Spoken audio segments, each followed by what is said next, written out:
Friday nighters? Welcome back to another episode of Just Another Friday Night. If you don't know us by now, this is Double A Adamantium Adam. Hey guys, long week, but it's over. We're in the middle of October now. In the middle of October, guys, we're getting back to our spooky season stuff, as people like to call it now, right? I'm CM Chuck, if you don't know. Jason, you were asking if we were going to be on tonight. Here we are. I didn't get a chance to answer you because I was starting the show. So yeah, Riz in the house. What up, Riz? What's up, man? I appreciate you, bro. I've been enjoying all the Walking Dead covers you've been putting out there, man. Great stuff. Have you had a chance to see? Yes, I have. The Venom cover is cool. Mm-hmm. The zombie covers have been cool. I think Jeepers Creepers. Yeah, okay. That was like I was like, that's pretty cool. Sam from Trick or Treat. Yeah, I barely got to see that one. Yeah. And of course Zombie Cap, which Riz kind of broke my heart because he showed me what it looked like before. He had done a regular Cap, but then he zombified him, and I was like, damn, that regular Cap. But very cool, man. So. Yeah, man, very, very cool. Let's see. A birthday party for his nephew, so he can't really hear anymore. Oh, okay, no worries, he'll man. Catch the replay. Happy birthday to your nephew. Yeah, happy birthday. Yeah. And Jason in the house. What up, bros? What up, Jason? What up, Jason? Appreciate you being here, man. Thanks for coming to hang out. We're kind of on time-ish. You know, I was shooting for 7:30, 7:38, I guess. That's fine. I'll take it. Before 8 o'clock is a good start for us. So, Double A, what's been happening in the world of pop culture? So much. I know. I feel like there's some things I think I'm not sure. About. Like the little teaser that they gave us was the Batman.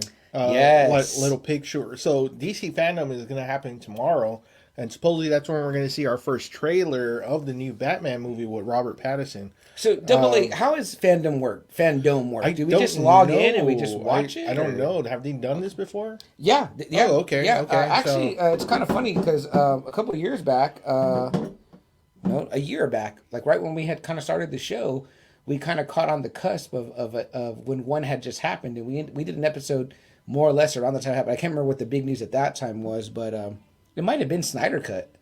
Okay. It might have been when they announced that. So like that's right around the time we were starting the show, they announced it, and we had to wait for it to come out. So that's the only thing I've heard of. I'm hoping that Black Adam, we'll finally see something from Black Adam. I think they need to do a trailer. That film is wrapped trailer up already. It's already wrapped up. It's done, they said. So man, if we get a look at Pierce Bronson as Dr. Fate, Black Adam, Dwayne Johnson as Black Adam, I mean, man. And we've seen nothing. So except that kind of I'm fine with. So man, well, I want it to be successful, so like the fans need something, and I mean they need like, something to Black show. Adam's whatever, a really badass character. Yeah, so Aaron, he's in the house. He said, "Yo, guys, about to go to the Spurs game." Aaron man, B, what up, man? Hey, awesome. Go have fun. Go Spurs, go, Spurs man. Games are always fun to go. The number one team of the Just Another Friday Night podcast, the San Antonio Spurs. Yep. So go and root us on to a win, Aaron B. Eat some good stadium food, man. Enjoy, have a good time. Preseason right now. Yeah, see, I know there's talks about trades and who's going to be where. So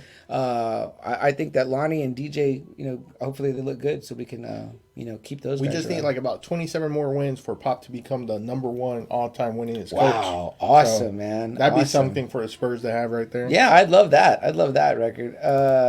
Kara in the house, she says, can't wait to see Robert as Batman. I can't wait either. Are you happy that he's going to be Bruce? I would have been more excited if he was Terry. I think he would have been a better Terry. I'm not that familiar with the Batman Beyond, McGinnis, okay. Batman, except for that one episode that Joe's had me watch a couple of times, which I like. Put it this way, he's almost like Nightwing, but I would say maybe a little bit better. Okay. Because he's trained by Bruce. Okay. He's had, Bruce is in his ear. Yeah. Literally in his ear. Yeah. So. And would you have done it as him as McGinnis and you get maybe Keaton as That'd be awesome, man. That would have been fucking cool. I would have been awesome. I would have been psyched for Michael Keaton to play the Batman Beyond Bruce Wayne. It's interesting, right? Because if you guys know, I was recently a guest on Jerry D's podcast. Again, Totally Rad Christmas. Jerry. Thank you, Jerry. And we were on with the roundtable. Joe from Now Watch This was there. CJ from Christmas Conversations was there, and a slew of others, Anthony and Tom from Tis the Podcast, Manny. So there was a group of us kind of all talking Batman, and CJ had something interesting to say, which he said, you know what, I could deal with a break from Batman. He goes, I love Batman. All the Batman stuff is great. He's like, but there's so much Batman right now. He's like, there's like 3 Batmans in rotation right now. He's like, can we get like 5 years with no Batman? Let us get hungry for it and then bring it out.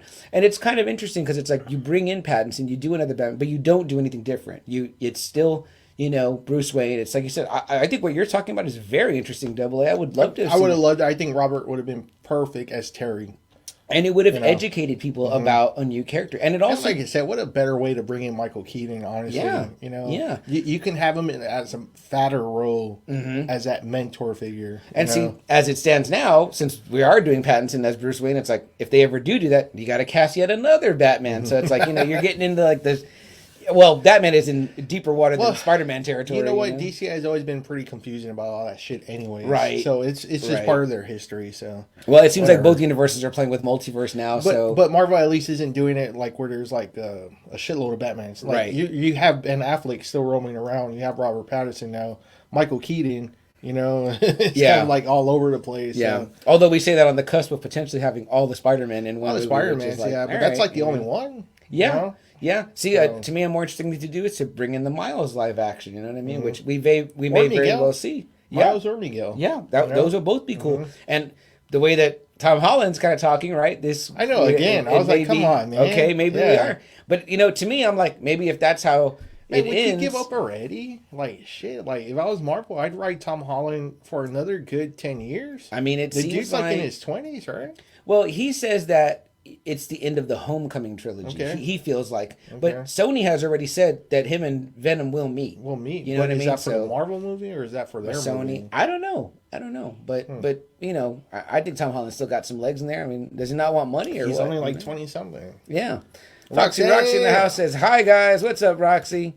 Aaron B says, "Will do regarding that." Jerry D, we were just talking about you, brother. Yo, what up, my Christmas, man? Jerry. Yes, Merry Christmas, Jerry. As always, early. Jason says, "Go Astros." Well, it's either them or the Red Sox we got to root for, right? I don't have to root for anyone.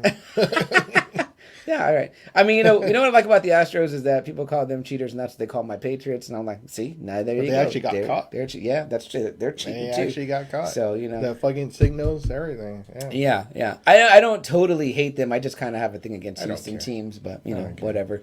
Sorry for wobbly, guys. We're on a one table today because the genius that I forgot the other table. Fine. It was busy. Kara says Tom Holland is the best Spider-Man ever. Do you agree? He is my favorite thus far. Okay. I really think that it was like maybe Civil War that won me over. I don't know. It's funny because like Tom is like the perfect kind of like teenage Parker. Right. But Toby feels like he's that older Spider-Man. Yes.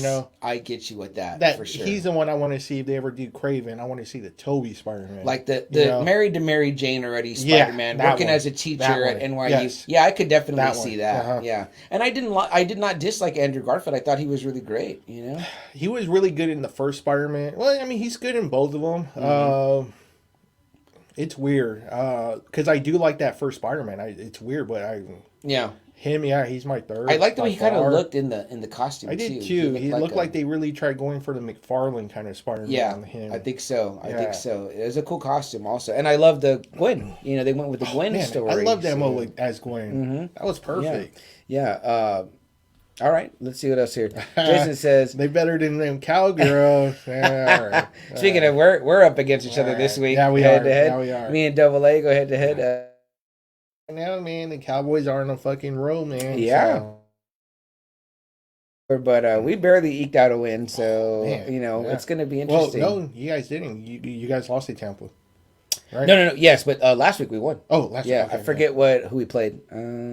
But it was a close one though. It was like we barely won. It was nobody tough, but yeah. Jerry D says agree on an older Toby. It just 100%. Seems like it, right? Like this cartoon Spider-Man, the '90s Spider-Man. That seems like Toby, right? Yeah, that does feel like Toby. Yeah, and we haven't really had that story. The older Spider-Man, mm-hmm. Like where is that Spider-Man? Mm-hmm. The kind of.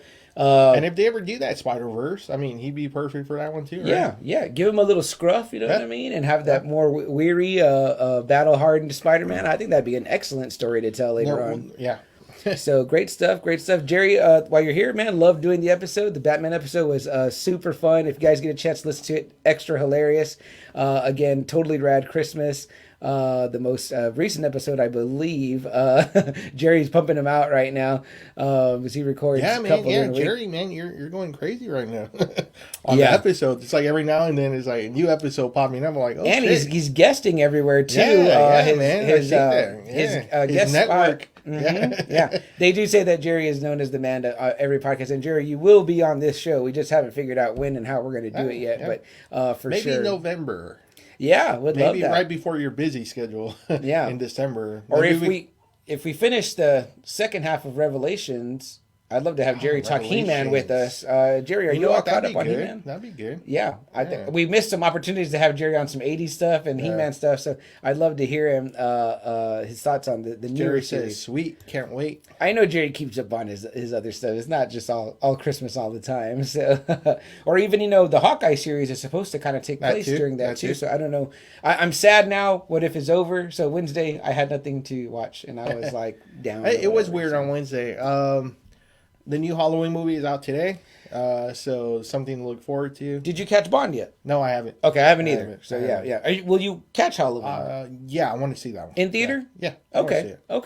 I'm there. I want to see it. I'm there for it. Jerry says I'm good with anything. Okay, I know you are, Jerry. Jerry is the consummate host and guest, as I've heard. I loved you also, man. I think I've noticed too, like me and Jerry, man, we're pretty similar in our music tastes.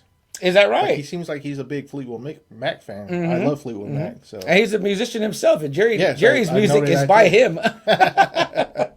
So we're yet to record the Just Another Friday Night song ourselves here. So. Comics, movie, TV, etc. Def, man, Def. I know you covered the gambit. I don't know if you guys watch that Eli Roth's History of Horror. You guys watch it? I've seen some episodes. I'm not caught up. Okay, last week, remember I told you it's like sequels that don't suck, and Gremlins 2 was one of them. Yes. And Christmassy, Yep, and they made both of those at Christmas. They could have not done that, and they did. Yeah, and I always consider the first one like a Christmas movie. Oh, big time. It feels Christmassy. It is. For sure. Yeah.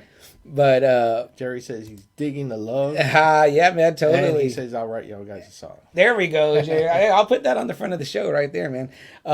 Absolutely. CM, this past weekend we had our Comic-Con. How was your experience? It was great. I ran into you as you were on your way out, so that's kind of us, right? We're like passing like ships in the night. It was good. I walked the entire thing. It was small, right? It was small. Yeah, like one hall. But it was a big hall, but it was like 4 rows or 5 rows. There were a few people there that I wanted to meet. Giancarlo Esposito. I got to hear most of his panel. Oh, did you? Yeah, it was like on the speaker while we were walking around, so I could hear him. It seemed like he gave a pretty long interview. Cool. And he was actually interviewed by a guy that I know, Tony Cortez. We're actually friends on Facebook. He's like a DJ here in town. So it seemed like he gave a long interview. He had some interesting things to say. Cool vendors. Cool artists. I was with my nephew, mainly wanted to go with him. My girlfriend and my sister too. My dad. And then Friday night or great picture that you guys had. Yeah. He actually wanted to borrow a shirt. I loaned him my Thanos shirt because I was wearing our shirt. Then he kind of got stuck in the back of the picture, so it was cool. Yeah. But yeah, if you guys saw, I met Jim Starlin. He was super nice. Guys, one of the all-time great writers of comic history. He's the one that created Thanos. He wrote the Infinity Gauntlet series, pretty much the whole basis for the Marvel Cinematic Universe. Yeah, pretty much. He created the Infinity Gauntlet, which CM has a really great picture. If you haven't seen our Facebook, he's actually wearing the glove that CM has, the Infinity Gauntlet, and he signed it too. Yeah, he signed it. That's always fucking cool. Not only did the creator sign it, but the creator wore it in the picture, So it was the gal next to him his wife or girlfriend? I don't know if his wife. I don't know nothing, but I know she's inking his stuff. Okay, I don't know. I felt that there was something there between them. Okay. Maybe I'm wrong. I don't want to say anything if the guy actually is married or whatever. But and also, I found out he's a creator of Shang-Chi, which I'm like, wow. So I should bought some Shang-Chi stuff. I mean, I went to Rick to get a comic because I wanted like something specific, and he had a handful of stuff. And I grabbed that Silver Surfer 50 book with the chrome cover. I have a copy, but mine was a little rough, and it's a second printing, and I wanted that first printing. And mine was a third printing. So. Oh, really? Mm-hmm. That one looks cool. I saw that cover too. Rick had that one as well. And also, he wrote Death in the Family. If any of you guys know, that's where Jason Todd dies. Yeah, that was my first trade. Where it was voted that he died by the hands of the Joker. So brutal. It's my first trade I ever had. My dad got it for me as a kid, and it's so rough. And I told Rick about it. He goes, "You should get that signed for sentimental value." And I kind of regret it now. I didn't, but no, he was super nice, and he signed that, and I have a Thanos figure. He signed it in yellow, the Thanos in yellow. Nice. It looks really cool. Very nice. He goes, "These look really good on figures," he said. So he signed my Thanos on. I was real happy when I found out that he drew the cover for Miracle Man. You know, I'm just a huge Miracle Man fan. So knowing that he did one of those covers was fucking cool. So then he even drew a little Thanos head. Oh wow! in the background, which I mean, not like on my comic, but it's there like in a picture. Oh right. That's what you showed me. Yeah. Yeah. Did you get that one signed? Oh yeah. Very nice, man. Very nice. And then I met Scott Hanna too. Yes. You know, he does a lot of artwork for Marvel, a lot of Spider-Man shit. So you know, I went to go look at his stuff, and he had a really great 11 by whatever print of a Surfer probably. And Galactus. And I showed it to my dad, and he was like, "I gotta have this." So my dad got that for $20. Nice. And I said, "Well, let me get one for $20." So I bought a Strange one, and then we got a third one for free. That's what the deal was. So we got a Hellboy for my sister. Yeah. So we all three got a big one signed. We got to get some frames from. Cool. But both guys super nice. Didn't really meet too many. I didn't meet any celebrities. I didn't either. Well, first off, like I would have wanted Giancarlo Esposito, but his line was wrapped around. And surprisingly, too, Sean Shammel's there. Sean Schammel is the voice of Goku, long-time voice of Goku. Long fucking line that he had, too. The American version. American. Right, I mean, pretty much, if you've been watching it since, like, the early 2000s, he's been the voice of Goku. I mean, I can't think maybe Kevin Conroy, maybe doing a longer work. Right, that you know, that you're familiar with who it is. Yeah. You know, I mean, every time a new Dragon Ball comes out, it's, you know, he's Goku. It's him. So. Yeah, that's cool. I mean, it's cool that they've kept him over and over again. Right? You know, like even Batman, they've kind of changed sometimes. Which I'm like, ooh, you can't do that. Yeah, I don't know why you just don't keep Conroy all the time. I mean, you know, you have the ability to do it. I'm like, no one else is Batman. I'm sorry. Jerry says Starlin is a genius. We both 100% agree with that. And then also Jerry says he's got to get going because he's got the routine with the kids, which we totally get. And hopefully he made something off the whole Marvel Cinematic Universe. I mean, that's pretty much just based on him. Truly, man. Truly. I hope he got a nice chunk of change off of that. But, man, great guy. Really nice. That was awesome. It was another cool guy that me and CM met. Like, that's really high on the totem pole for comics. So, unfortunately, I left my comics at home, so I can't. Well, not home, at my mom's house. So that's why I can't really show you the cool shit that he signed for me. And I didn't bring mine because you guys know I'm trying to travel as light as I can. When I come over now, it's like we bring so much stuff, and then we eat up all the time in the beginning. But it was a good experience, man. It was fun. My nephew got some prints too. He found some Venom Carnage stuff he liked, and he bought a bunch of little Lego men, like custom Lego men. Okay. He's really into that, and we wanted to get some of the What If figures, the bigger ones. People had them, but they were pretty pricey, and I feel like if we find them in stores, we'll get them a little bit cheaper. But overall, it was cool. I mean, saw lots of cool stuff, you know what I mean? But then you just start to tell yourself, you know, like... It is. It's getting up there in the price range. You know, some of the celebrities, too, it's kind of like, man, they're charging kind of a lot, you know, which I understand, and it's understandable, but it's kind of like, you know? Yeah. If you charge 30, shit, I would get 3 autographs for sure. You know? But, you know, it's 60 on up, you know, it's kind of, all right, you know, I can't really do that. I mean, I feel like, let me pay 60, let me get a picture with you, and then, like, maybe get, like, 2 and like make it a combo, you know what I mean? Something like that. Hey, that's always what's really cool about the wrestlers. Like Bret Hart had that kind of deal. It was like, you know, if you have 3 items, it'll be like this much, you know? Right. So I was like, oh, nice. So I was able to get my 3 belts signed by him for like a really great price. Nice. You know? Somebody asked me what Kurt Angle was charging, but I didn't go to look at his table. Last time when me and you went, but it was years ago already, it was 40. 40. Yeah. I don't know how much it is now. Obviously, he's done a lot more work since then. So, I would like to still think maybe he still charged 40. But I feel like most wrestlers sit around 40. You know what I mean? Like, I feel like I've paid that a lot of times. It's and weird. I'm never, like... It's weird. Like, you think there's some people that would do that. Like, I remember, like, Steamboat was only, like, 15. Oh, wow. 10, 15. Nice. You know? So, I mean, but then, you know, you guys have, like, Sting, like, that was turning, like, 80. Mm-hmm. You know? So, it's kind of weird. Like, some of the wrestlers that you would think would charge more don't. Yeah. And some of the guys you wouldn't think charge a lot. So it's weird. I never forget when I met X-Pac or whatever. It was like, we did pictures for free or whatever. I didn't have anything for him to sign, but he was just like, I was like, oh, we take a picture? He's like, yeah. And it was like, cool, whatever. Like, really nice guy. So totally cool. So, What else, Double A? Anything else? Like you said, Halloween is out. Bond is out. I really want to see this new Matt Damon one. The last... both of them actually wrote. Yeah, it's him and Affleck, right? The Last Duel. Yeah, it looks really good. It looks like there's an interesting story there. And it got Adam Driver in it, who I'm a big fan of. Yeah, so, we do like the yeah, so I'm hoping I got to go catch Bond, then I got to catch that. And then next week we got Eternals, don't we? Oh, yeah. Or no, 2 weeks. 2 weeks. The first week of November. Yeah, so, and I have a feeling there's going to be something big in that, so we got to catch it before, it gets leaked or whatever. But David Lopez in the house. David says, I'd probably pay good money for Hogan, Undertaker, and Mankind. So out of those three, I think Mankind has been the cheapest. Undertaker at one point, which I didn't go for some stupid reason, I hit myself on the head, was charging $80 for an autograph at the Wizard World at Austin. Hogan would probably be $100. It would be probably be more.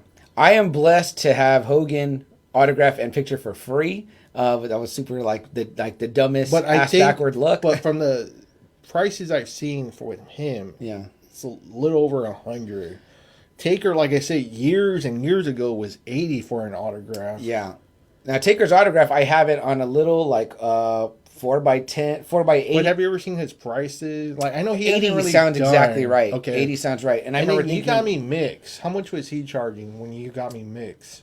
When you and Jack saw him at the club. Club, it wasn't that much. I don't think he charges maybe a lot. I feel like 40 is they're pretty standard with 40 or whatever. But so yeah, so and I have a picture with him, and then I have Mankind's autograph too. So I agree with you on those three, David. Those are good choices.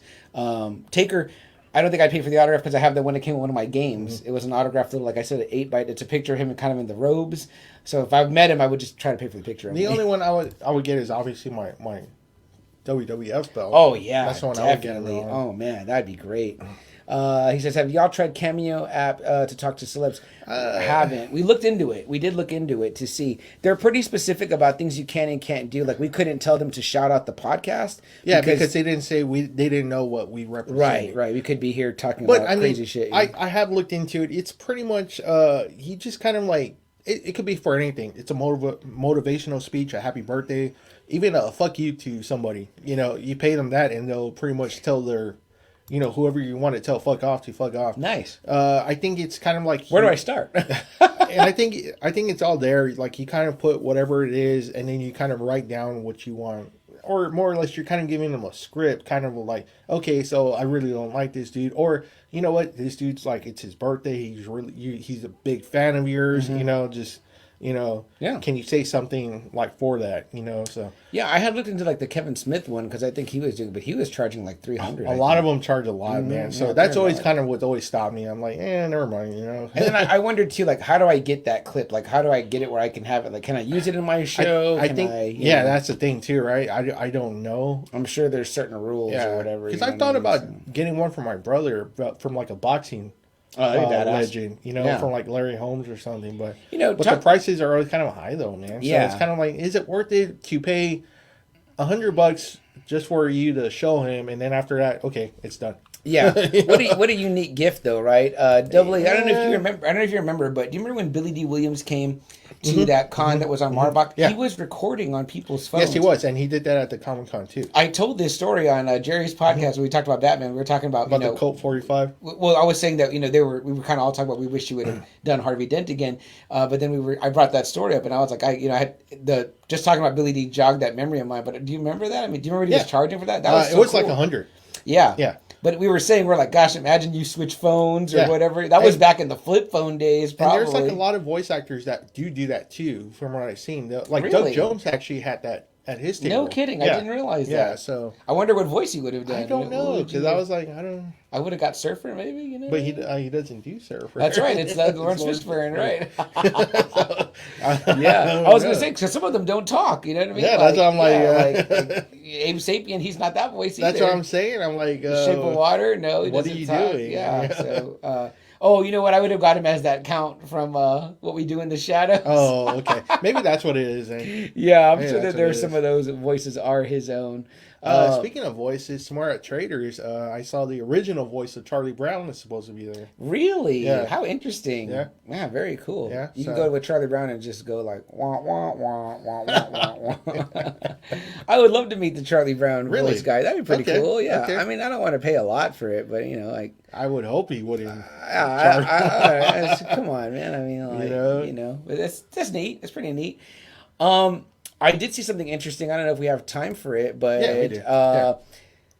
So we all are familiar with, the one-time big con here in San Antonio, Alamo City Comic Con. It looks like the creator is coming back with, I believe, toy show. Alamo City Toy Show next month in November.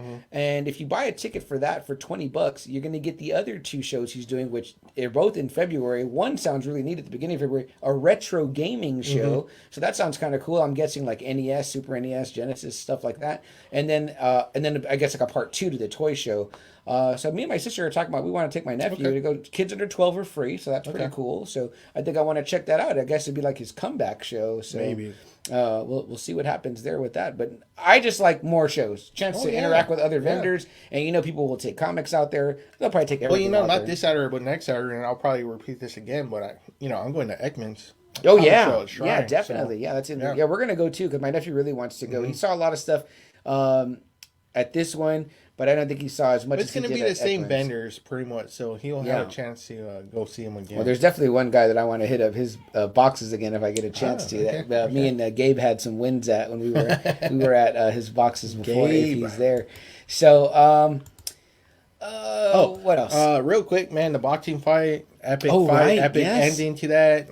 Fury knocking out Wilder. Yes. So that should really end this whole trilogy. That should be it. Yeah. It looks pretty nasty too. Fury went 2-0-1 in this series, so 2 wins and 1 draw. To me, that's it. Like I don't need to fight you anymore if I'm Fury. Now it's got to move on to Joshua now. Finally. Yeah. My girlfriend's youngest son Jeremy was messaging me. Yes, he was. And he sent me the clip, and I was like, damn. And he was like, man, this is like the best fight I've ever seen. I had to think, he's such a young guy. And he's getting to watch heavyweights knock each other down and knock each other that's out. what this series has been. Knockdowns galore. So that's fun. You know what I mean? Like, that's cool, man. I really regret missing it. It was Fred Nighter Albert's birthday as well. So happy belated birthday, Albert, who does our music on our audio version. What else, man? Anything else? Now, this is coming from Kathleen Kennedy. If you guys know, she kind of runs the Star Wars universe. She says there's supposed to be a major rematch in the Obi-Wan Kenobi series between Obi-Wan and Vader. Very cool. I mean, that's huge. You don't even need that. I know. I was like, wow. Yeah. So they might fight again? I was like, shit. Did you catch, kind of segueing a little bit, only because I know that this actor did like his own fan-made Obi-Wan thing, like a trailer. But he's getting all this hype right now that Jamie Costa that did the Robin Williams thing. Did you get the chance to catch the video? I didn't see the video, but I heard nothing but rave reviews. It was extremely well done. I mean, and his impersonation is spot on. In fact, I watched the Obi-Wan thing he did afterwards, and it was hard to not see him as Robin Williams. Like, that's how damn good he was. Like, as Robin Williams, I was like, wow, it was amazing. So really, really impressive. If you guys haven't heard about it or seen it, check it out. I started the Squid Game. I'm late, apparently. I've been seeing all the memes. I hate being out of the loop on the memes. I'm like, what the fuck is everyone talking about? So I started it, me and my girlfriend, last night. So we're 2 episodes in. Please, no spoilers. But we're enjoying it. It's pretty cool. Korean subtitles, so you got to read it all, and it's pretty fast. It's dubbed, though. It's dubbed. Oh, really? There's a dub version? Yeah. Oh, okay. Maybe I didn't find that version. Yeah, because that's what my wife and daughter were watching. It was like in English, but like the dubs were. I mean, the subtitles were off. Yeah. That's what I mean. Yeah. Oh, they were. Okay. Yeah, compared to what they were saying. Ah, damn. Maybe I should turn that on or whatever. Because some of them were coming up so quick. Double A. Like I was like, "What did it say, babe?" And she was like, "I don't know. I missed it." I was like, "Damn, it's like fast." Like the subtitles or whatever. So, but it was pretty cool, so I could see what the hype is about. So I like it, and I've heard some fans saying like it just goes to show you if the story is good, people will watch it. Doesn't matter what country it's from or whatever. No, so, some of the best horror movies are from overseas. Yeah, totally, man, totally. Like I said, my girlfriend's boys have gotten me like to watch Train to Busan and The Raid. They get me to watch some cool stuff. That Train to Busan was fucking crazy. Oh yeah, that one was wild, man. Damn. Really wild.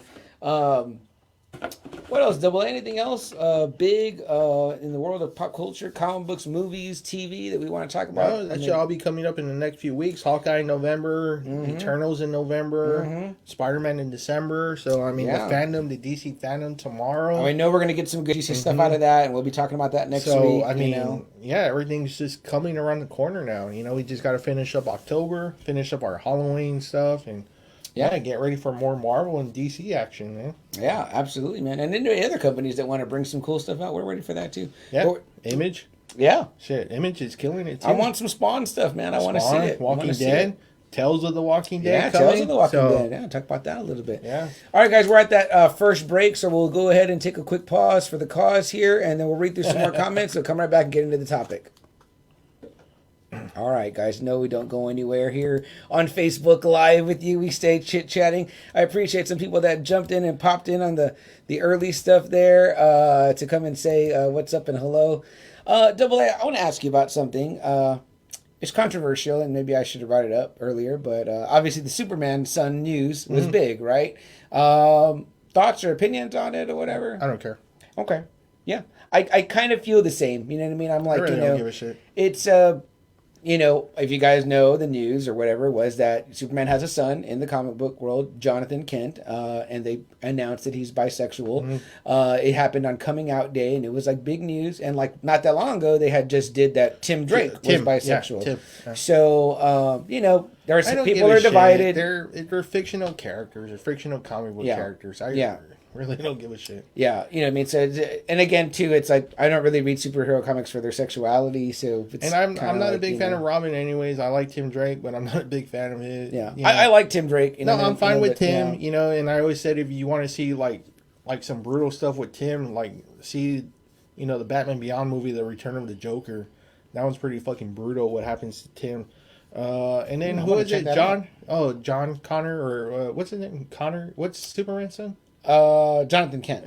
I didn't even know he had a fucking son. I thought it was just in the TV show. So yeah. I didn't even know he had a fucking son. So I don't care. It's just the world we live in. More and more people are coming out. Because they feel it's free. They can. And you know what? If they want to represent some of them in the comics, that's fine. I don't give a shit. I mean, I think everyone definitely deserves representation. I mean, like personally, I'm always saying, where's all the Latino Where's all the Mexican characters? Yeah, that's every time. That's me and CM. We. Okay. It's cool that Miles is there, but he's like Puerto Rican. I guess we have Robbie Reyes, right? But it's like not exactly like no one talks about him or knows about him. I told CM, look, it's maybe we're creators. Sure, we create Mexican characters, but it's like Stanley and Jack Kirby. They were white Jewish men.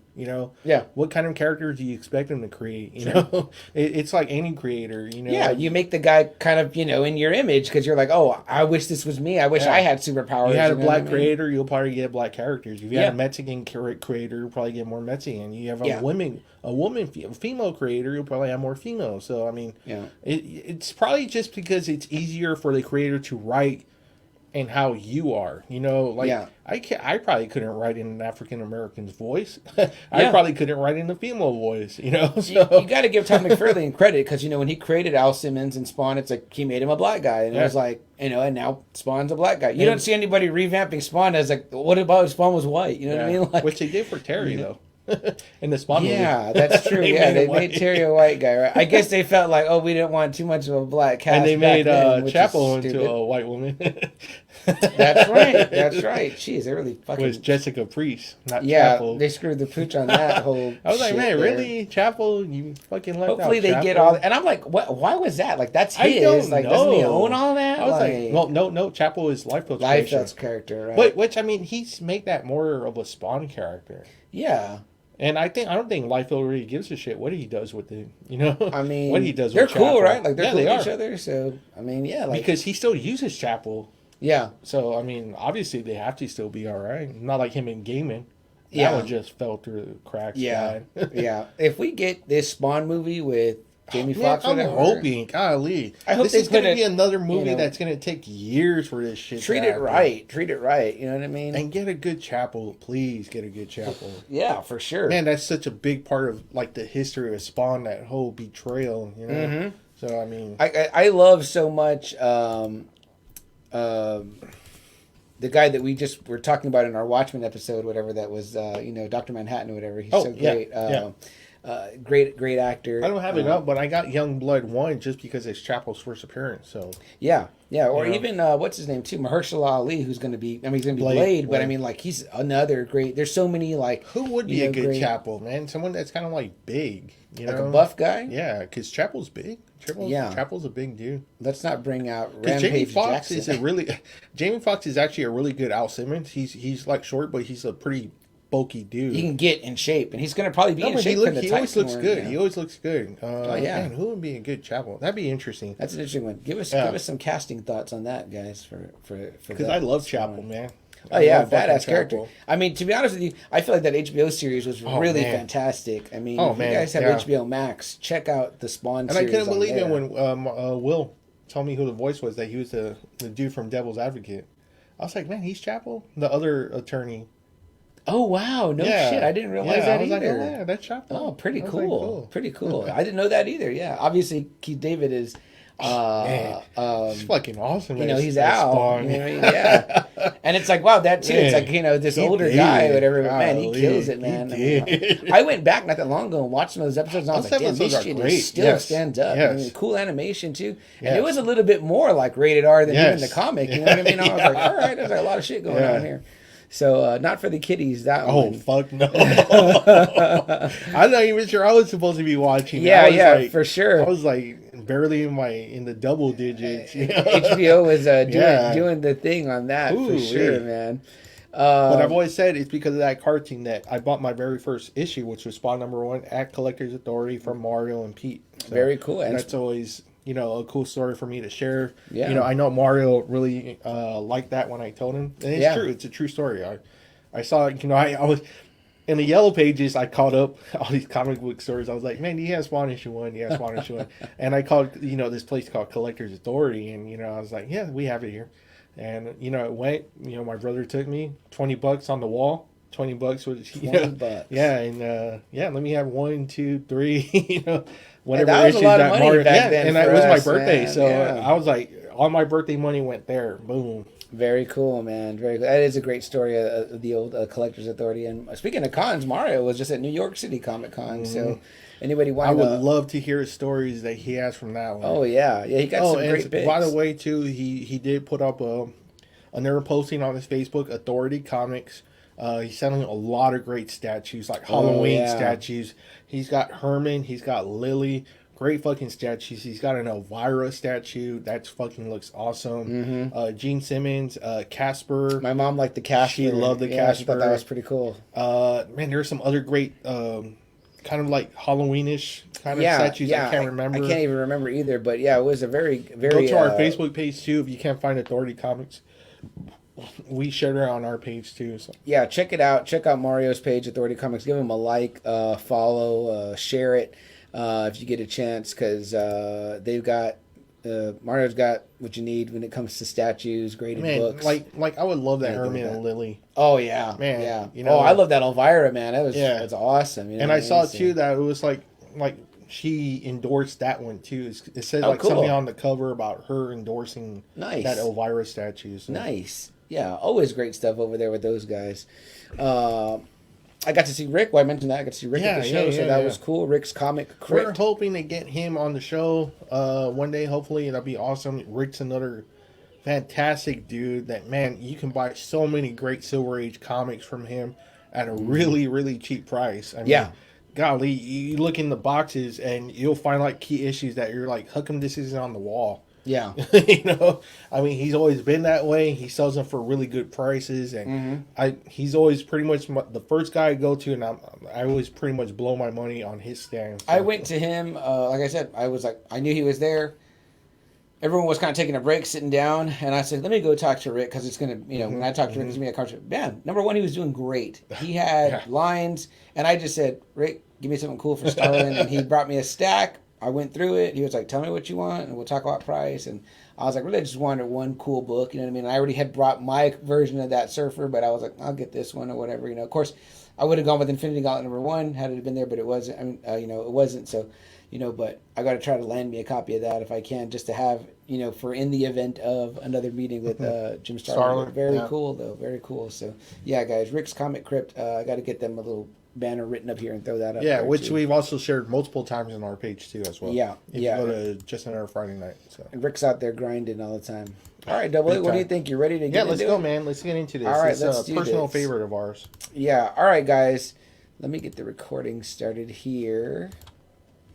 All right, everyone. Thanks for hanging out. There used to be a break there, but there's no break anymore. We just take a little break to let the audio. We got too popular right now. Anchor says you guys don't need any more commercials. It may be that they switched their commercial process. I haven't figured it out yet. So, but anyway, the little commercial is gone, which is a good commercial. I think it's a fun commercial. Maybe they'll let me add it in just for kicks. You know what I mean? So maybe they'll let me add the commercial. They're like, you don't get nothing out of it no more. Boy, add it. We'd get like a little 15 cents maybe off of that little commercial for all the times we've run it. So, but we're not talking about that right now. Instead, we're going to talk about, guys, it's we took a break from our October, which we try not to do, but we actually had something going on during October, which was What If was finishing. So I'm sure that if a movie or something like that came out that we had to do in another October, we would do it or whatever. But normally, I think, as was tradition last year, we kept the entire month dedicated to Halloween, horror, monsters, things like that. Last year, all month long, we kind of hit the bigs. Well, we mixed it up. No, we did. Yeah, we did vampires. We did werewolves. Yes. We did Stephen King. We did a Crow episode. We did the Crow because it takes place. Our episode was on the 30th, Devil's Night, and that's when the Crow is. Yeah. And it's essentially, we realize, a ghost story if you think about it. Yes, it is. He's back from the dead. Yes, it is. We know Joe doesn't like the Crow from Now Watch This. But we don't know why. We can't figure it out. But maybe he saw the sequels and not the first one. He told me he did watch one of the sequels because of the Deftones. Not even the Deftones are worth watching that movie, Joe. I'll say that right here on this show. Big time. So, but we ain't talking about that either, guys. So we are talking about almost like the first, series of monsters. The Founding Fathers, guys. Yeah. With this guy right here on my shirt right now. I know if the audio listeners can't see that, as Jerry D always says, visual bits work great on podcasts. But it is the creature from the Black Lagoon, and he's grubbing up at some legs. This is actually my girlfriend's shirt, but I bought it too big for her on purpose so that I could borrow it. But guys, we're going to talk about those universal monsters. Man. You know what I mean? Here he is again. I even have my little, yet another visual video here. Almost maybe like the first real connected universe almost. I would say so. Yeah. Without kind of crossing over, but this is all under one banner. And they're usually always called the universal monsters. Right. To differentiate them from all the other kind of monsters. Yeah, like the Hammer horror film ones, or obviously there's been multiple versions. But when you say universal monsters, people are like, I like those.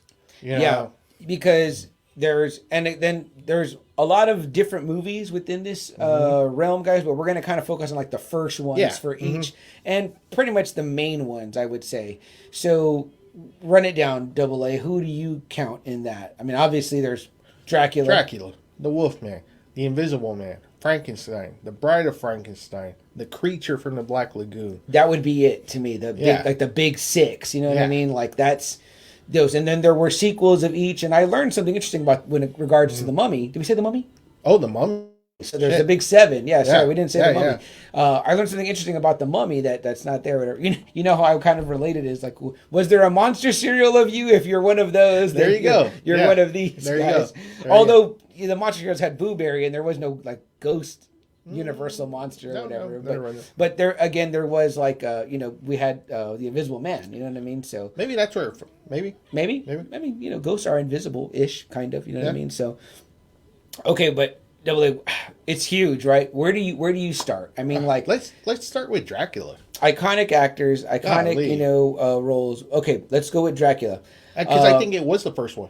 Yeah. Well, you know what? I want to get a little history first. Before we do that, I want to talk to you about what's your relationship with these movies. When did you first see them? Did you see them all together, all at once? When I was a kid. When I was a kid. Okay. Like because your dad liked them? No, or just because my mom liked them. She loved monsters. She loved the monster movies, and so like specifically Universal. Yes. Okay. Yes. My mom is a huge fan of the Turner Classic Movie Channel. She loves old movies, and that's where my love for old movies have come from. I still watch old movies to this day. It doesn't matter what it is. Yeah. But she was like, these are, the classic monster movies. This is where they all start. It's Dracula. That's where I got introduced to Bela Lugosi. The Wolfman, Lon Chaney, the Invisible Man, Claude Rains, Boris Karloff, The Mummy, and Frankenstein. I was like, what a face, right? Oh man. My gosh. But and a voice. When you say these names, it's kind of like they're super iconic names in horror. Yeah. Lon Chaney Jr., Bela Lugosi, Boris Karloff. Karloff. Yeah. It's kind of like, wow, these are the guys that you wanted if you were doing a horror movie. Yeah. And it's, amazing stuff. I was blown away. When I saw the Wolfman, the transformation blew me away because it's like 40s. Yeah. When I saw Dracula, it's fucking eerie. 1931, it's fucking eerie. The creature from the Black Lagoon, it made me feel like when I saw Jaws, it made me afraid of the fucking water. That creature looks way fucking scary in the movie. It does. It really does. Frankenstein, I mean, man, a person that figured out how to create life by piecing together pieces of, dead bodies, I mean, I was like, ooh. Yeah. That's a pretty fucking scary tale too, So, I mean, man, and I was just blown away by all these movies. The Mummy, he looks scary as a mummy. Oh, very scary. Yeah. Frankenstein, amazing look. Dracula, man, so fucking sophisticating. Bela Lugosi, the way he comes out with his fucking slicked hair back, his nice robes, his sophisticated way of talking. We mentioned this in our vampire episode last year, but pretty much the standard. The emoji on your phone for a vampire is like the Lugosi. I mean, it still Dracula. Is. It really is. The tuxedo, the cape. Man. Yeah. Like Double A said, the slick hair, the amulet. Accent. Yeah, the European accent. Yeah. I mean, it's like when you dress up like for Halloween as Dracula, or you buy a costume of it and it kind of gives you a model. It's modeled after Bela Lugosi. That's the one, And he was supposedly, we talked about this then, but buried in the iconic cape or the whole suit, man. Wow, yeah. That's so neat to be buried as your main character. But it's so fucking cool, because like I said, before that you kind of had like Nosferatu, this horrible fucking ugly. Yeah. Count, vampire, whatever, Yeah. And then you get Bela Lugosi, man, and Count it's just Orlok. You get Bela Lugosi, man, and he's so charming, so, man, good looking, handsome dude, strong. Yeah. Just looks good. But also, too, intimidating because the eyes. Intimidating. You know what I mean? Like those intense, like they're freaking burning a hole in you. Like, I'm like, man, it comes through even in the it's an old movie from the 30s, but you're like watching it, you're like, scared they were watching this dude. How many people were actually scared of Bela Lugosi? I'm going to say it several times as we talk about it, but I'm like, if I was watching that in a theater at that time, I would have been freaked the fuck out. Like, I'm like, holy shit, like, that's fucking freaky. It's kind of like those serial killers that they always talk about, right? Like the handsome serial killer that, and you're like, oh, yeah, he's not going to do anything, and then boom. You know? I mean, that's what he was as Dracula, Totally, man. So that kind of starts it off. That movie, kind of starts off the whole Universal. It's a big hit, and Universal's like, oh, wow. Yeah. We got to do more of these motherfuckers, But, I mean, man, Dracula kind of sets the tone. And, when they kind of tried relaunching the Universal horror, they started again with Dracula, Dracula Untold. Right. But it didn't go anywhere. They tried relaunching The Mummy. That didn't go anywhere. Yeah. But, man, what a cool universe that would have been. But it shows you the power, too, that, the studio still has, the love for these movies that they were like, ooh, let's actually try and do a connected universe with these monsters that we have. Yeah, and I wish they still would because those characters are so iconic. But the cast that they were talking about, too, Russell Crowe, Tom Cruise, Johnny Depp. It was going to be like...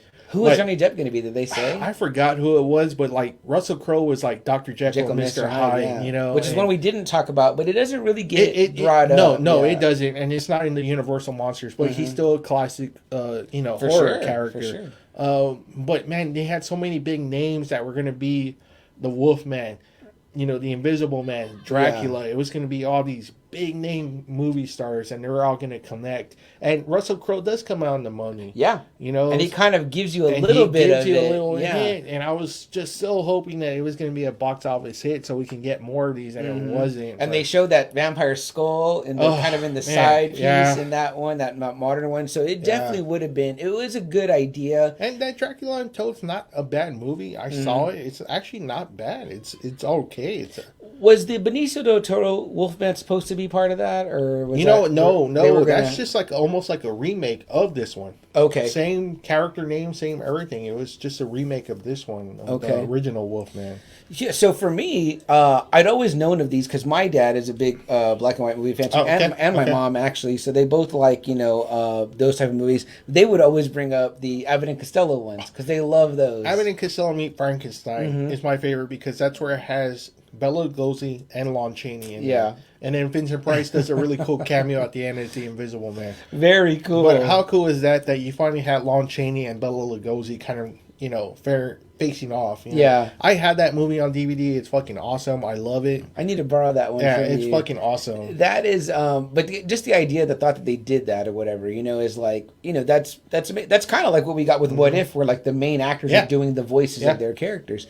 So I feel it's like that these people were pretty, Karloff and Lugosi and Chaney were okay with being these guys. Like, they were like, we kind of made these characters. Well, Lon Chaney for sure had a big shadow from his dad, Lon Chaney. He played the Phantom of the Opera.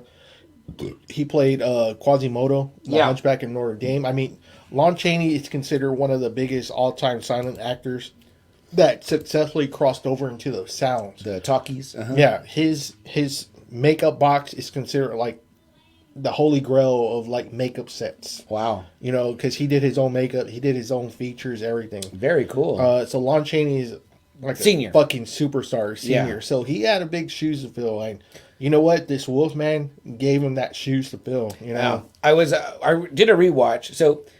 To kind of give you a little bit of my background with it is like, I'd always known of these characters. I would see pieces, but I never sat down and had a really full watch until maybe a year, 2 years ago, maybe a little bit more, maybe 3 years ago with my girlfriend. We get around this time of year, we wanted to watch, and I said, babe, let's watch the classics. My girlfriend also loves Turner Classic Movies and black and white movies. So she was like, yeah, let's go for it.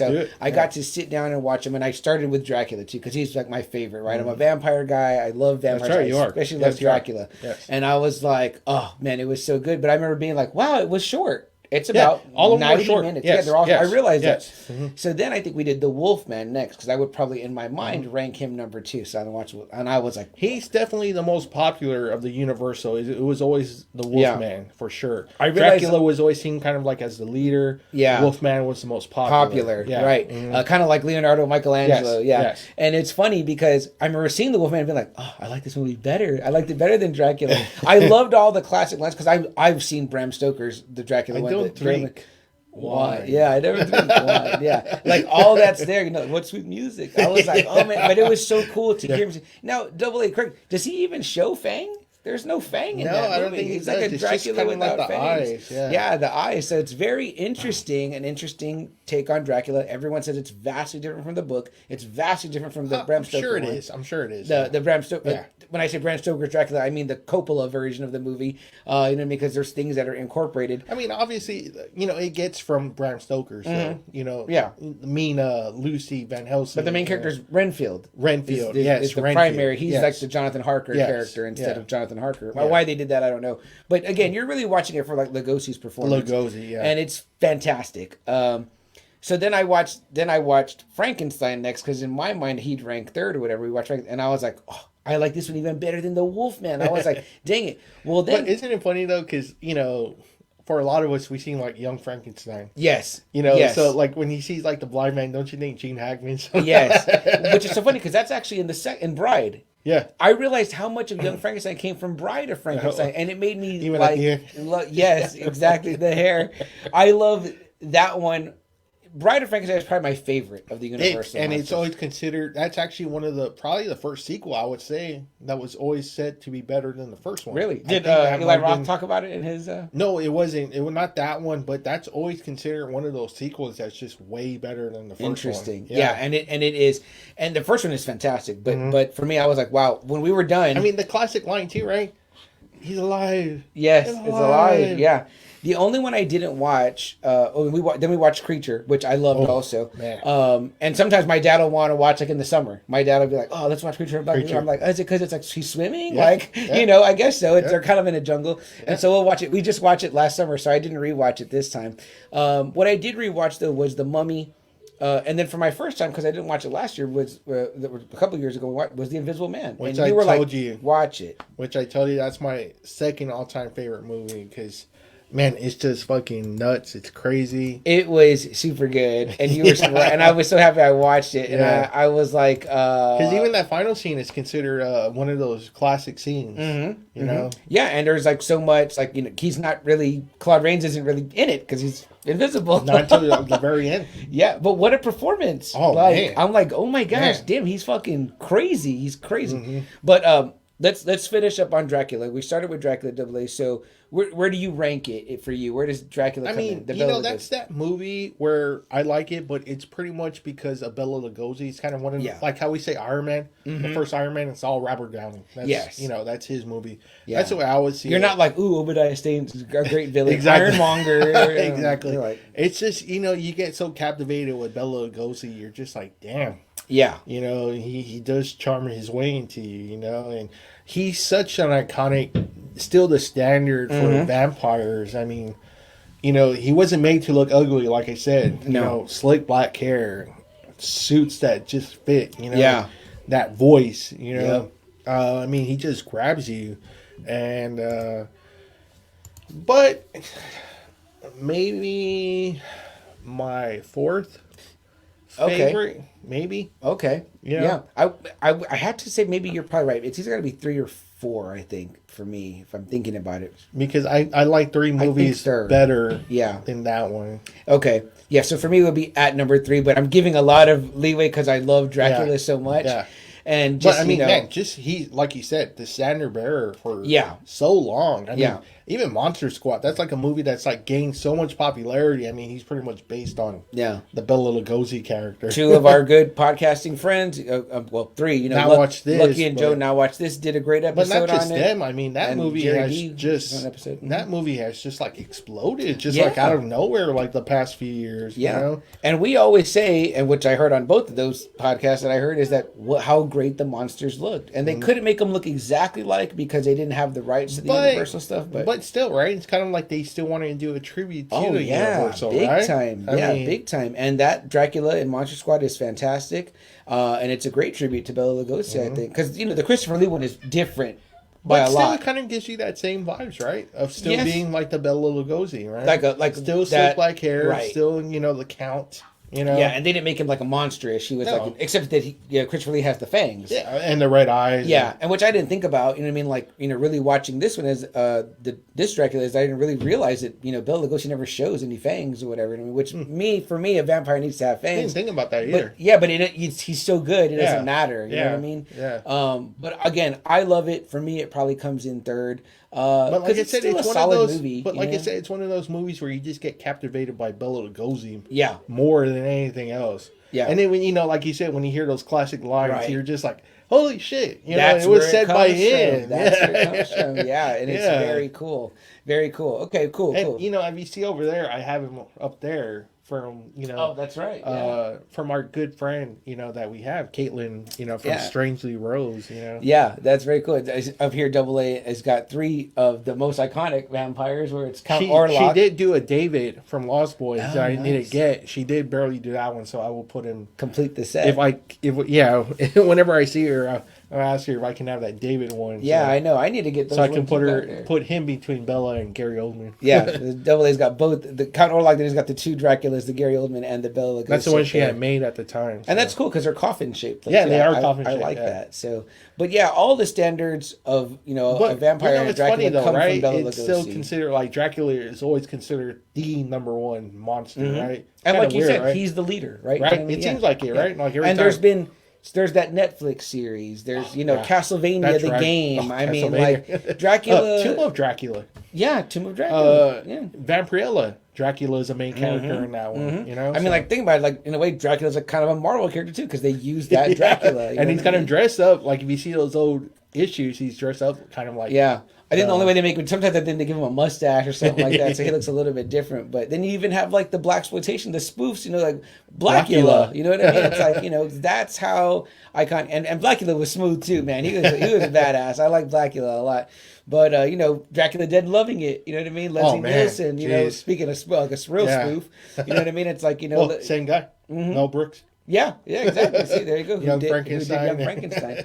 So yeah, I mean, Dracula is an icon, man. I mean, for a lot of people, their ultimate favorite Universal monster. That's yours. For sure. I got him right here. I got his plush right here. This Dracula right here, guys, I'm showing you. So he's here hanging out with us while we do this one. But again, it's not the strongest of the movies. There's definitely ones I like better than that one or whatever. But I would say you got to watch it. You know what I mean? For sure, you have to. Yeah. Just for the lines, just to see Bela Lugosi. Yeah, totally. Because it's a performance. Because if you talk to like a real true horror fan and you mention Bela Lugosi, they're just like they get blown away. They're like, oh man. Oh yeah. I love him so much, And it's so funny because I was having a conversation with Friday Night or Foxy Roxy the other day, and she was actually saying, like, had I ever seen, I think there's videos on YouTube about the comparisons between the Spanish version and the Bela Lugosi version, because they said they filmed them at the same time, but one filmed at day, one filmed at night. And they say a lot of people consider the Spanish one to be the better movie, but because they incorporated more story into the movie. They said the only thing that's a little bit campy about it is that the Mexican Dracula, is a little bit campy. They said what's really missing is the Bela Lugosi performance, which is like what makes that Which makes it. Yeah. But people say that they go, man, we wish we could have seen Bela Lugosi in this Spanish version because it was like a better... movie-wise, you know what I mean? That's weird. I need to, I know. I need to look up that... Roxanne, that comparison here, what movie is that? Yeah, I want to see the comparison. I think it's like I said, just Dracula, but then like they did like that's how they would do the Spanish versions. They would just film them at the same time. Oh, okay. Swap out the actors. And you're using the same sets and costumes and all that. So again, I would like to see the side by side comparison. But she's not the only one that I heard mention that this Halloween season. I saw another person say that they had recently just rewatched it and that they were like, man, I wish I would have watched the Spanish version. To show this person they were showing Dracula to the first time, the better version, except for the Dracula. So I don't know. I haven't seen that version, but I would definitely check it out. You know what I mean? But everyone keeps saying though, you're missing Bela. Yeah. So that's kind of hard though. Yeah, it could be a way better fucking story, but you're still wanting Bela to be in there though. Yeah. And if I have a campy Dracula, that's gonna maybe take me out of the movie a little bit. Yeah, that's what I'm saying. Personally, but no, he's definitely not campy. Like campy, like awesome. If any of you seen Van Helsing. Oh gosh. Dracula. Yeah. That's a real campy vampire. Too much. Sometimes you can over Dracula it for sure. But okay, Double A. Let's move into our next one. Okay, which one do you want to get into? I'm gonna go with my list here, with the ones I recently rewatched. So I'll go with let's go with The Invisible Man. Oh, man. Well, no, because that's your number 2. Let's do it. You want to do it? Okay, yeah. Let's do it. All right. So again, I just watched this for my first time, and I was so happy that he enjoyed it. I was like, yes, loved it. Cool stuff that I read off IMDb. Well, number one, the first thing I noticed when I was watching it is that H.G. Wells. It's a story based on I have that book. It's up there. Yes, The Invisible Man story. Yes. Okay. Which I mean, most of these movies are Mary Shelley's Frankenstein, Bram Stoker's Dracula. So H.G. Wells, The Invisible Man. Mm-hmm. So yeah, I mean, yeah. It's funny, right? That they have an origin in books, right? In literature. Yeah, no shit. I'm gonna grab my cup real quick, but start us off. Double A. Okay, Claude Rains. Claude Rains is a brilliant scientist that's trying to make a potion, right? For what, the military or something? You know what? The way. So this it's like a weapon, cool right? It's cool to me because it starts out and he's already invisible. Like he doesn't even have to be. You don't have to wait to see him like go through the transformation. It's like it starts out. He goes to get a room at this like little hotel, nice little inn. Yeah. Like it's like a bar. And are they in England or? I want to say they are. Okay. Yes. Okay. So I want to say it's overseas. All right. I'm wiping my cup out a little bit here, but okay, yeah, they're overseas for sure. He goes into this inn, diner, bar, whatever you call it. And he's looking for a room. He's hungry, and he wants to be left alone. Yeah. So and he's very aggressive. Very aggressive. Yeah. And which we find out why later. Yeah, and the innkeeper, they're like, okay, and we'll put him up or whatever, and he's like, I don't want to be bothered or whatever. Yeah, just nothing. You know, and you see him kind of like covered up. You don't really see him, and it's winter outside. So it kind of explains, right, too, so it won't be too weird, right? It's winter, cold. But they can kind of tell, like, oh, they think something happened to him. He was in an accident because he was, like, bandaged up or whatever. So right away you get this scene, like, we're talking, like, the first 5 minutes here or whatever, but he orders dinner, and the dinner comes, and, you know, he's eating. Real quick, he looks like this. If you're seeing it visually, he looks like that. This for our YouTube watchers, guys. But so he's wrapped up and he tells the innkeeper gal, you know, don't bother me. But he's hungry. He's hungry. You know, fix me something to eat and drink and, you know, leave it at my door. And she brings him food, but then she forgets the mustard. So she's like, oh, let me go back with the mustard or whatever. Well, she goes up there. He had already said don't bother him. She goes in there or whatever, and you kind of get this quick image, right, Double A, of like him without the mouth. Yes. And you're like, oh, what the fuck? Yeah, it looks fucking creepy and eerie. Yeah, and guys, this, for me, my very first thought was, as a modern movie watcher, I was like, how'd they make him invisible? Like, because it looked pretty cool. Yeah. Like, it looked good. And he covers his mouth up with a napkin, and he's like, I told you not to bother me or whatever. And, like, he's extremely high strung, and he's like shouting, and like he's kind of a wild man, you know. He is, but it's because of the side effects of the fucking, you know, serum that he did. Yeah, it drives him insane. Yeah, paranoid, insane, everything. You know, if you've ever seen Hollow Man, it's kind of like a modern retake of that one too. You know, but it makes him more aggressive, more paranoid, more insane, more everything. Yeah, he's Dr. Jack Griffin, and this one is 1933. And one of the facts I got this stuff from IMDb, guys, if you want to go read all about it. But like the body count in this one is 122. I think it says it was the highest or the second highest of all the Universal films, which I was like this guy is fucking nuts. So. Mark Hamill says that this is what inspired his version of the Joker that he does. That's crazy. I didn't know that. Batman, the animated series.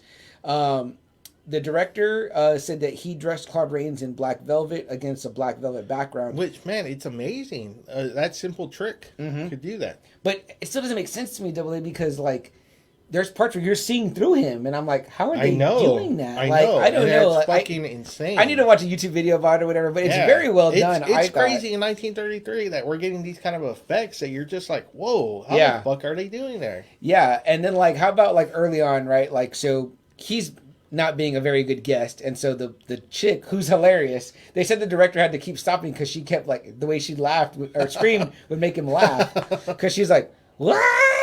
Like she like very dramatic with her like screaming, and so she like sends her husband. She's like, "Get him out of here! Like, get out of here!" So he goes up there and he's like, "Hey man, you got to go, or whatever. Like, you know, you haven't paid. You're acting." When he's like, "No, please let me stay. Like, I'm working on an experiment, like it's life and death." And then he's like, "No man, it's already it." He starts packing up his experiments and shit. Well, he just fucking goes nuts. Yeah. Bashes him with a chair, throws his ass down the fucking stairs. And he's like, "Don't fucking bother me," I already said. And I'm like, okay. So he, of course, goes get the cops. They come back up and he's like, "All right, y'all want to see what's up?" And he just starts to, that famous scene, right? Unwrap himself. And he's not there. And then it's like, they start to freak the fuck out because, you know. They don't know what he is. Yeah. They've never seen this before.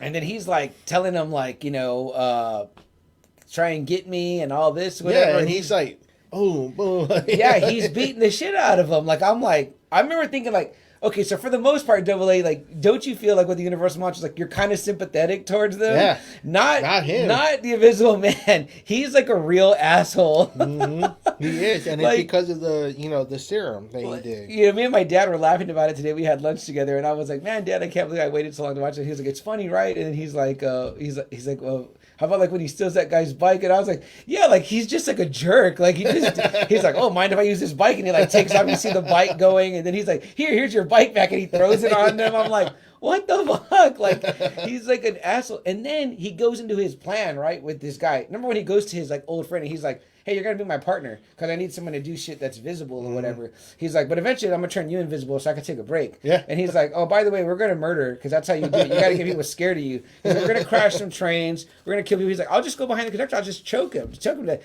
Like, it's like. It'd be like if Double A just came in one day and sat down and just started telling me, like, "We're going to do all this crazy shit, and you don't have anything to say about it, and you're going to sleep across the room from me, and if you don't, I'm going to fucking kill you." It's like, you're like, what the fuck? Like, there's no sympathy towards him. Guys, we're going to talk some more about the Invisible Man, though. I definitely want to get Double A's insights and takes on that. Remember, you can watch us on YouTube, guys, for our visual bits, so they're not totally able to be unseen. If you have a time and inclination to see us there, go check us out on YouTube. Hit the subscribe button. But we'll be right back. We're talking more Universal Monsters after this.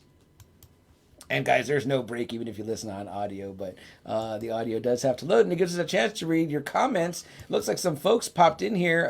Double A, let me see what we got. Mario in the house. Here, Mario in the house. Okay, here we right go. there. He goes, Boris Karloff, Lon Chaney Jr., Bela Lugosi, Peter Lorre, Abbott and Costello. Definitely, yeah. Appreciate you being here, Peter Mario. Lorre, I don't know if you remember Casablanca as well. He's like the guy with the big eyes. You know, yes. The one they always did in the Looney Tunes cartoon. Yes, that's right. That's right. Yes. Yeah, that creepy voice. And who is he in the? Well, no, he's just like another big icon of like horror. Okay, stuff, very cool. Mario, appreciate you being here. Welcome back from New York. Steve, cheers, welcome Steve. back. We're drinking out of the rock and roll mugs tonight. Welcome back, Mario. Welcome back. They were the kings. Mario says they were the kings of horror along with Vincent. Oh man, I always tell my wife, if you wanted a horror fucking dude in the 50s, 60s, you got Vincent Price. Oh yeah, definitely. That was your guy for horror. Definitely. You know, House of Wax, House on Haunted Hill, the original Fly. Yeah. I mean, golly, Vincent Price, Legend. I forgot. I think it was like The Last Man on Earth. Mm-hmm. That was the first Legend movie. Yes. You know. Yes. So I mean, man. Yeah. Vincent Price was your fucking guy. Dude, love Vincent Price, man. So many of the Edgar Allan Poe by Roger Corman starred Vincent Price. You know, the abominable Dr. Phelps. You know, I mean, that's why they got him for Thriller, and then of course, I'm sure for Tim Burton, it must have been iconic for. I mean, I would if I was a director in the '80s, I would try to get Vincent Price. I mean, Scooby Doo, the 13 Ghosts. I mean, come definitely, on, you know, definitely. Let me see what else we got here. Double A. Oh, so what does Steve say? Cheers? And then no. Pass the cheers. Oh, he says he's having a scotch and a cigar tonight. Very nice. Classy. Great night, too, for that. You know, classy, Steve. Steve says, the Creature from the Black Lagoon fan. Very nice. That's why I'm wearing this one, Steve. I got my Creature shirt on here. Going for the legs there. And then we brought the little guy out here, right here. The Gill Man. Very cool. Let's see. Mario says. Mario says each movie has each individual lore. They are all classics in their own right. The golden age of cinema, especially for horror. Can you imagine, man, just being a horror fan in that time period and seeing these fucking movies being made? You know, oh, definitely. The Universal Monsters. I mean, after seeing, I think with Dracula's, they think 31. I think. Yeah, after seeing that, I mean, I would be like, I'm a fan. Yeah. I gotta go see we're these. getting some pretty fucking cool horror movies with really great effects. Definitely. So, I mean, definitely. And then, look who we're talking with, Steve and Mario, your mom, my dad, that generation, like that's years after them. Yeah. You know what I mean? Like it's just still to be fans and say like, man, I remember those when those were out, They must have reshown them in theaters, I imagine. You go check out those classic monster movies. If they showed them now, I probably would be there too. Yeah. Yeah, for sure. Jason said he's back. Jason, we didn't know you left. Up, Jason? Well, we're glad you're back, though. Gabe Flores in the house says, Gabe. What's up? What's today's topic? Gabe, man, we got to get together next Saturday. Not this Saturday, but next Saturday at Ekman's. Oh, yeah, for sure, brother. Are you going to be out there? Tonight, Gabe, we're talking the Universal Monsters. We've got Dracula, the Gill Man from Creature from the Black Lagoon. Of course, we said we got Dracula here. Creature. The Wolf Man. We're gonna get into that one for sure. Frankenstein. All that good stuff. Friday Nighter, Holty Bear is in the house. And he says, let me see. He says, love Wolfman. He loves the creature. He loves the creature. Wolfman. And then Steve brings out one, too, from that time period, the Blob. Oh, that's right. With Steve McQueen, the original one with Steve McQueen. You know what? It's on HBO Max, I think, right now. It's on the one with of Kevin Dillon. I saw it. No, the black and white. The Steve McQueen one. Yeah, I think so. Nice. Yeah, I passed by it and I was like, I need to check that one out. So that's when I need to sit and watch, Steve. So I got to familiarize myself with that one. He'll be there. Gabe says he'll be there. Nice. We'll see you there, buddy. We got some boxes to dig through. I need your eyes. Holty Bear says Claude Rains of his man. Yeah, we're just talking that one right now, John. I just had my first viewing a couple of days ago. Totally loved it, man. What a performance by Claude Rains.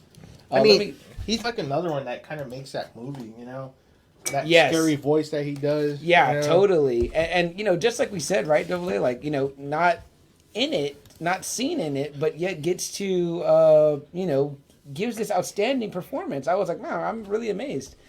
I didn't really get to show you, but man, just look at that image of Bella, super scary. And Double A get kind of like the original covers in the back. Yeah, Double A is showing off some of the classic monster films.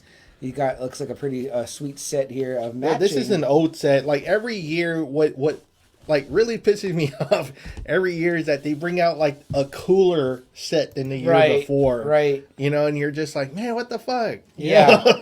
But I guess they're so popular every year that they always sell that they bring out a new set every year because that's how popular these fucking Universal monsters are. Yeah. My girlfriend Jess, she had I guess she just had it in her DVD collection. She gave it to me of Dracula, but it was like a 75th. Yeah, it's a DVD. That's what I'm saying. It was like a brown kind of like it looked like they made it look like a bookish. Yeah. And I was like, damn, I wish where the rest of these set was cool. Yeah, it was a pretty cool set. Yes. So let's see. Gabe says, I love some good remakes of horror movies, kind of like the new Wolfman. Nice. Now, did you like the we're as well, Gabe? Because we're kind of talking tonight, but definitely we were going to get into a little bit about the ones that got remade. Oldie Bear says Country Bumpkins. Yeah, for sure. That's Claude Rains. He's going off on them. Saw a Price movie, The Theater of Blood. That's what I'm saying. Nice. Like, if you wanted like a fucking horror man, you got Vincent Price. Dude, Vincent Price, man, fucking outstanding. That look, that voice, everything, just totally. Guys, we want to hear more from you out there, the Friday Night Faithful. What you guys think and what your experience it's are. October, and what are Universal monsters? Yeah, what are your favorite fucking Universal monsters? Yeah, for sure. Do you have a favorite? Do you have a favorite remake? Well, what's your classic 40s, 50s? Steve, mentioned the Blob. That's a really good pool, right? Or were you more a fan of the Hammer films? Did you like the new from the 60s, the new Wolfman? Did you like Peter Cullen? Was in a lot of those, right? Peter Cushing, man. Him and Christopher Lee, Transformers. Van Helsing, Dracula. Yeah, Christopher Lee, pretty iconic Dracula as well. And Peter Cushing, man, that's like the iconic team right there. Yep, they were in a lot of stuff together. So very cool. All right, guys, I'm gonna start the recording up again so that we can continue the conversation. But we definitely want to hear. Real quick, Jason says Night of the Scarecrow was a good one. Oh, nice. Gabe says I did like the older stuff too. This Monster Squad kind of sounded like a Tom Holland Spider-Man there, Gabe. There you go. I mean, you ever seen that old movie Aliens? Steve says Double A, yes, the voice. Price. Yeah, definitely Vincent Price, man. I'm telling you, to this day the Thriller laugh gives me kind of some chills. I'm like, ooh, damn, you know what I mean? Yeah. So good stuff. But yeah, guys, hang out. Tell us more about what you think. Tell us also what you're drinking or what you're not drinking. Yeah, man. It's a fucking fresh night tonight. Man. We're having that nice weather, at least for the next 2 days that I know of. So I want to kick it outside for a little bit and feel the breeze. Watch some horror movies outside. Set up your TV outside and watch some fucking horror movies. There you go. These especially, man. The black and whites go great with a night like this. Let me tell you. John says Blue Moon. There you go. We're drinking some Blue Moon tonight. All right. I'm with it. All right, guys. We'll bring it back in right now and talk some more Universal monsters. All things Invisible Man right now. All right, guys, we just had to take that little pause so that we could let the audio load up there. We had some great comments from the Friday Night Faithful. A bunch of you guys joining us here. Mario, Steve, Gabe, Jason, Holty Bear in the house. Yeah, guys, we appreciate it. Right now, John says he's watching Silver Bullet right now. There you go. Nice. We are going to get into the werewolf for sure. Maybe the original, you could say werewolf behind it all. But Double A, we're talking Invisible Man, like I said. So I wrote down that little bit of facts that I kind of gave you guys there. Of madness, paranoia, aggression. I really liked too the kind of bringing out the worst of the human qualities. Yes. Yeah. I mean, he straight up says like, "I want to murder. I want to do these things." You know what I mean? It was just supposed to be like a simple experiment to turn invisible, and maybe it helped with the war effort. I think stuff like that. And it's almost like the Green Goblin. Yeah. Yeah. But it polluted him. Yeah. Pollutes him big time. There's a woman. There's usually a woman. With her, he still it still kind of brings him down a little bit seeing her. But, I mean, the madness is there though. The madness has already polluted his mind. He's already killed. He's already hurt. He's stolen. He's done a lot of bad stuff in this movie. I like I didn't feel like the police were totally inept. He does obviously, fuck with them. Of course. But they had some clever attempts at how to catch him. Yeah. Like, I thought that was cool. Like, how would you catch an invisible man? How would you catch an invisible man? Yeah. I think they maybe touch on some of those things in some of the other Invisible movies. Hollow Man, The New Invisible Man. But no, overall, great, guys. I highly suggest this one. Loved Claude Rains. It was my second favorite. It's my second favorite Universal movie. I love it. And, it helps too that it's from H.G. Wells. I mean, golly, that man was a fantastic fucking author. Mm-hmm. I really do believe he visited the future. Yeah. Oh, man, no doubt. And went back in time and wrote about all this stuff, I mean, it's fucking crazy. Famous for The Time Machine. Yeah. The most famous Time Machine. Yeah. War of the Worlds. If you ever know that one, he wrote War of the Worlds too. So So you kind of mentioned Double A, like Hollow Man wasn't really a true follow, like a true remake, no, but essentially the same vibe. How about Memoirs of the Invisible Man? If any of you remember that one, Chevy Chase, Daryl Hannah, Sam Neill, obviously the most recent Blumhouse, Invisible Man. How did you feel? We talked about it a little bit. It's a little different, right? I mean, it's a suit that makes you, but he, that dude was an aggressive boyfriend apparently. Oh, very, yeah. And I thought it was highly suspenseful, well done. Very suspenseful. Again, there are some scenes in there where he's with the when she's having dinner with the friend. Yes. And the knife comes and slits her, slits her throat. Gosh, I was like, whoa. What about just the scene where she's trying to catch him with the flower in the house and they're throwing each other around the room? It's like, okay, like, or how about, when she hears coming up the attic and she just spills that paint on him. And you're like, holy shit. Yeah. It's a very good, that New Invisible Man is very good, very well done. That was the first movie we bought in the pandemic. We paid the $20 for. Yeah, we did too. Yes. And we were fine with it. I was like, I feel like that was a great investment or whatever. I am too, because like I told CM, I'm like, the tickets already are almost $20 anyways for two people. And then the candy, the popcorn, the nachos, that always adds it up. So yeah. But the kind of cool thing about these is that, like, you could sit down and watch almost any one of these with your kids. You know what I mean? Yeah, like, you can. It could be intense, because there are some intense parts. You know what I mean? And then, like you said, Claude Rains he goes for it, man, as the Invisible Man. I mean, he does some shit. He's, he kills that one cop. I mean, it's not a violent death. But he hits him like with a chair. But it could be unsettling. Oh yeah. Like you said, when he's doing the unwrapping and he's just fucking laughing. Yeah. It's kind of like, oh shit. It was so funny because today my girlfriend was like humming. Because we watched it the other day. He's humming what he was singing when he's like, once around the mulberry bush. That's right. Monkey chase Louise. And he's just like the pants. Like he loved to just be like a shirt or pants floating around. And it was like.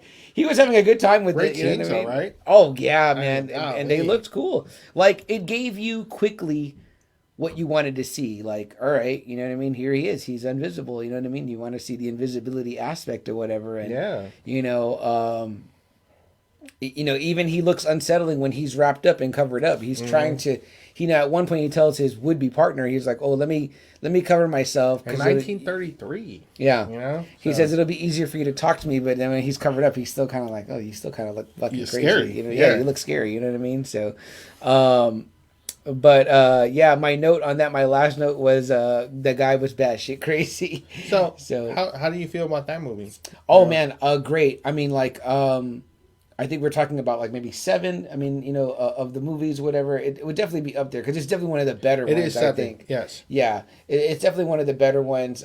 I mean, I can already tell you, what I probably put it above. And again, I'm a little bit biased because I like some of the other characters so much, whatever. But this one was so good. It's funny. Me and my girlfriend started collecting the little mini figures, the reflection figures. Yeah. And for a while we had them like 3 and 3, and no, we had them like 3 and 2 because I think we had like the Mummy, the Wolfman. And I was like, man, it's unbalanced. We need somebody else. And I was looking on the back who else there was, and I was like, oh, the Invisible Man's there. And I was like, well, we should own that one. So I had the figure for forever, but I didn't really hadn't seen the movie. So I was like, all right, I need to watch it. But I mean, I knew it's Hollow Man, obviously, and then the new one. But I'm so glad I saw it. It was so good. Yeah, this is usually the definitive version of the Invisible Man. And it's not the last time that we see Claude Rains in a Universal movie, and not the last time we see even Bela Lugosi. We'll talk about that or whatever. Well, where do you want to go next? Which one do you want to go? Next one? I would say, I'm going to say The Mummy, because at first it was my least favorite. I love Boris Karloff. If you guys are watching us on YouTube, AA show on the cover of that one, and it is spook or whatever. I read that something about that poster. The Mummy poster is voted one of the greatest posters. It is. I mean, when you see it, it's just damn. I think for the longest time they had said, I don't know if this record still stands, but this was on IMDb, that the poster sold is the highest paid for ever poster, and it was like $456,000 or something like that. Yeah, so at one time, I guess that's maybe like an original printing of the poster, but it looks like all these look like the posters originally were painted, I imagine. It looks like, I mean, man, they look so fucking sweet, I mean, golly, these they really knew how to do posters in this time period. Oh yeah. I mean, if you're on, YouTube where you're seeing it right now, I mean, just look at that one. I've got prints of the Mummy, the Wolfman, and nice. I believe the Mummy, the Wolfman, and the Creature of the Black Lagoon hanging in my bathroom. Nice. Those are the 3. I'll put a picture up for the Friday Nighters, and for you, AA, so you can see. But in my first viewing of these movies, the Mummy one was my least favorite. Did it surprise you though that it's Imhotep? His name is Imhotep. It did. It did, because I was like, oh, that's from the Brandon Fraser remake version. Yeah. Now, I want to say this because my sister loves those, and I thought they were fine, but I didn't feel like they were like in the vein of any type of horror. They were like action flicks. Okay. And I didn't like how the Mummy wasn't like a mummy ever. He was like, he had like... you want the bandages. Yes, I really wanted that. And I didn't realize, much like we said with Dracula not having fangs and all that, the mummy walking around is not really in this one. That's in the later mummies. You know what I mean? So, because Boris Karloff... and speaking of, we get Boris Karloff. Right. I don't know, I don't know who's more iconic, him or Bella. I really don't know. Yeah. Because obviously he played Frankenstein and the Mummy. Yeah. But Bela Lugosi is such a big figure because of Dracula. But you have 2 of the biggest horror names of all time, especially at this period. Boris Karloff and Bela Lugosi. It's like, damn. And that voice of Boris Karloff is so iconic. The facials. Oh, man, yeah. Man. So here's what I wrote down about it. So you got Boris Karloff as Imhotep. They use in the beginning the Swan Lake song, which they also used in Dracula. So at the beginning of Dracula, so it's like kind of like that, and that song is spooky and haunting. Excuse me.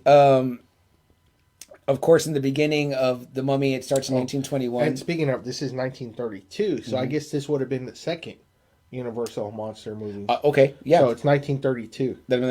And I heard that originally they were going to do a bunch of different stuff with this one, that it wasn't going to be like an Egyptian mummy and all that, but it was the actual real-life discovery of King Tut's tomb that inspired the writer to change it and make it like that. And The Mummy is the only one that didn't have like a book or a basis, like something that's based on something. Yeah. They kind of went based on things that were happening in the real world. Okay. And the way it's set is that it initially starts out in 1921, and then they kind of find the mummy, and they find this scroll, and that guy, not supposed to read it, reads it, and then the mummy comes alive, and that guy goes fucking crazy. And then, You're not supposed to read from the book. Yeah. 10 years later, you have the guy that didn't go crazy, his son is there digging up, and they're pretty much not finding nothing. Well, you see the mummy walk off. You know what I mean? You're like, what the fuck or whatever, and that's what makes him go crazy. He's like, he went for a little walk. Like, he's like, I'm crazy now. So then you see this man appear, though, 10 years later, and it's like, Boris Karloff looking extra scary as he goes by Ardith Bey. Oh, yeah. Mummy again, right? Yeah. And it's Death of Ra. It's an anagram for Death of Ra. But here's what I realized watching it this second time around. I love Boris Karloff's performance. It's just not enough mummy for me. Like, I want more. And I was like, where the fuck did I see like the mummy a lot walking around? And I'm like, there was like other versions they did. So number one, like, again, I'm going to go back to this a couple of times because I think the creatures look great and they did a good job of using the mummy in the Monster Squad. But one of my favorite parts, and I was blown away when I saw it, but when he's showing, the chick the past versions of themselves. Yes. I thought Mummy Returns. Yes. Because they have that same fucking setting. Yeah. And I was like, oh wow. Yeah. I was like, holy shit, the Mummy and the Mummy Returns really pulled a lot. You mean the new Mummy Returns? Yes. Yeah. They pulled a lot from this fucking movie. Yeah. Well, here's the thing, is that apparently there was a lot of other scenes that were cut out because they were supposed to show her like living in like Roman times. Because she lived so many lives. Remember, he's telling her. And here's the other thing I found. This movie, like if you like the Bram Stoker's Dracula, the Coppola one, it's like essentially the same story in a sense because it's like, the young archaeologist is kind of like the Jonathan Harker. Mm-hmm. He's interested in her. She's like the Mina. Imhotep is like Dracula almost. Mm-hmm. And then there's that other doctor that realizes that it's Imhotep, disguised as this modern man. The way that Dracula disguises himself as a modern man. He's almost like the Van Helsing. I have forgot that his name too, Ardith Bey. I mean, that's the dude's name from the Mummy. Right, from the Mummy, yeah. The Magi. Yeah, yeah. So they do a lot of stuff like that. It's really good. It's really solid. It's really fun. But you can see though, right, TM, where that movie probably freaked a lot of people out, especially Boris Karloff. They do those couple of really close-up scenes on his face with the eyes. Great. And it's these dudes just know how to act with just that, the facials. Yeah. I mean, him and Bella are fucking creepy-looking fucking dudes. You know? Like, Boris Karloff looks like you don't want to fuck with this dude, Like, you don't want to be in a dark alley with this dude. Hell no. So... And then you hear that voice, like, wow, it sends chills up my spine. I mean, and if you don't know Boris Karloff, what he sounds like, if you ever seen The Grinch, he narrates The Grinch, the cartoon. The original, yeah. I mean... Just imagine that probably more in a horrifying way. Yeah, way more intense. And then again, he, I don't think he speaks that much in Frankenstein or whatever. No. He speaks quite a bit in this one or whatever. And how about that, Double A? We're here talk about the guy's range. He plays two different creatures. Two different monsters. And it's two different performances. Yeah. And it's like, you're like, they're equally both, terrifying and intimidating in their own way. Yeah. Despite all that, out of these 7, I rank it kind of low. It is my least favorite too. I don't go back to it a lot. But for me, it's just because the other ones are so much better. Right. But man, him as the Mummy is so visually striking. Yeah. I love seeing the dude. Yes. I have a portrait of him that somebody drew for me. Yeah. Of him just wearing, not like this, but of this. His... Oh, nice. Yeah, and he's got the he looked fez on. Yeah, he looked fucking creepy. Oh, he definitely did, man. Yeah. So, I mean, Boris Karloff is another fucking horror legend. The way they show him in those scenes where he's already Ardith Bey, and he's got they do those close-ups of his face, the dark eyes, and he's got all these lines where he almost looks still like a mummy. You know what I mean? You're like, what the fuck? Like, it's kind of trippy. Yeah. But I did read that the only time you ever see him bandaged up like that and all that is in that initial scene in that very beginning of the movie. I never thought about it too. It's weird, right? It's like almost like with Reservoir Dogs, right? It's like everyone always talks about the ear scene, but you don't see anything. You don't see him cut off the ear. Yeah, exactly. Yeah, it's definitely that. Again, like I said too with Dracula, it's the same thing where it's like I was like, I don't think he ever shows fangs or even bites anybody. But I mean, godly, you get 1931, you get Dracula. 32, you get Invisible Man. 33, you get the Mummy. It's like, man, What a fucking awesome time to like just go to a theater. Oh my gosh, and just see these fucking creatures. Out. Nowadays it's in vogue, right? Double A to be a horror fan or whatever. Can you imagine being a horror fan at that time? No, you're the first kid that's like, did you guys go see Dracula? Like that was freaking awesome. You know what I mean? That's what I'm saying. If you saw Bela Lugosi, probably at that time you're probably shitting your pants. Like, shit, he's gonna bite my neck. You're probably like, and not even that. I would say. You get way more scared later on when you see Boris Karloff as the mummy because he looked terrifying in those scenes. That shit would have gave me nightmares. But where do you want to go next, Double A? Do you want to still with Boris, or do you want to go? Let's do the first. I guess the next two would be Boris if we do the next two. Yeah, let's do the first Frankenstein. Okay, first Frankenstein, man, based on Mary Shelley's groundbreaking novel. So number one, that you get, a female author, right? Writes one of the all-time great classics. Now I'm going to tell you, because I read the book, that this is way better. Okay. Okay, so I read it when I was in school. It's completely different. The monster seems a lot smarter in the book. Interesting. But I prefer the movie over the book. Okay. So I think for me, it's one of those where the movie's better. Yeah. So, but nothing taken away from Mary Shelley. I mean, obviously she wrote, a lot of people consider this the first zombie movie. Yeah. A dead corpse being brought back to life. Reanimated. Yeah.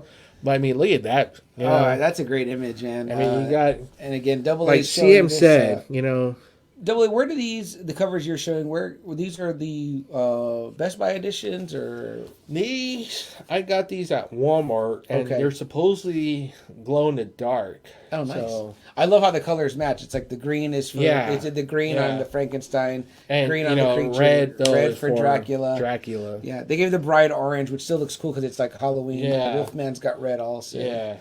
What do you think of Frankenstein, CM? I mean, very interesting story. This might be probably, maybe the number. I don't know. Where would you rank this story? For me, kind of like a scientist that wants to create life, wants to be God, essentially. Yeah. So I love that story. Like I love all that. I love that. The body. I mean, a grave robber. Yeah. It's essentially like I want to cheat death. You know what I mean? Yeah. So ambitious, Dr. Frankenstein, Victor Frankenstein, and figures out a way to create life. Yeah, and is determined to make this happen. So, there's I guess some sacrilege in there or whatever. Big time. Can you imagine the people watching it again? Yeah, in the 30s? Yeah. Like God-fearing people here. Right. Big time. Oh my God, he's trying to be God. Yeah, oh my God. What else could how much worse could he get? The mad scientist, right? Dr. Frankenstein, the mad scientist. Yeah, the black hair and just those iconic, again, those scenes, like you said, when he gets it done. But what do you think people are thinking of when they're like digging up graves for? Oh yeah, I mean the whole thing is already like this guy is the bad guy. You know what I mean? Because he's doing all. He's already like, in a way, mad. You know what I mean? Yeah, because he's like you start to go against what the norm is or whatever of thinking, especially at this time. You know? And especially in that manner, it's not like bring back somebody that just passed away. It's like let me go do this or whatever. So he's definitely out there, in the batshit crazy realm. Victor Frankenstein. But man, for the movie though, Double A, I think what seals the scenes is definitely again Boris Karloff's performance as the monster, because it's just there is any Frankenstein you've ever seen drawn with that square head, the green, the big wide body, and I think he wore lifts, some type of lifted shoes or whatever. But he was already, I think, kind of a big guy, but lankier though. I think lanky. Very skinny. So I don't know if he's wearing like something. He probably is wearing and probably at that time probably a fucking 80-pound suit. I would imagine probably. Yeah, but I mean that is like when you think of if somebody told you to draw Frankenstein, you would draw that. You draw that one. What I mean? Yeah. And kind of this was the same year as Dracula. So nice. Yeah. So that might be they went head to head. I wonder which one came out first. Man, Boris or Bela? Yeah. Golly. What I remember about it. Double A, is it like it's kind of like where you get like what I said, that sympathetic creature. For sure. You're like, because it's a creature that's not meant to be alive. Right. And he kind of knows it, and he feels sympathy for this. Yeah. This creature. Yeah. This put together creature. So there's where you get that kind of like, and then Frankenstein's always portrayed that way, right? As this tragic kind of character. I think that's actually where Jack Kirby and Stan Lee got the idea for the Hulk. Yeah, it makes sense. And he's also, I feel like there's Dr. Jekyll, Mr. Hyde in him also. And that too, yeah. But without the madness part, you know what I mean? Like, because he has an abnormal brain. Right. Or abnormal. Yeah, abnormal. Yeah. So that's another thing too. So I'm a big Young Frankenstein fan. I was looking for a lot of that in this one when I watched it, and I was like, oh, a lot of that's not really in here or whatever, but it's still made for a great story.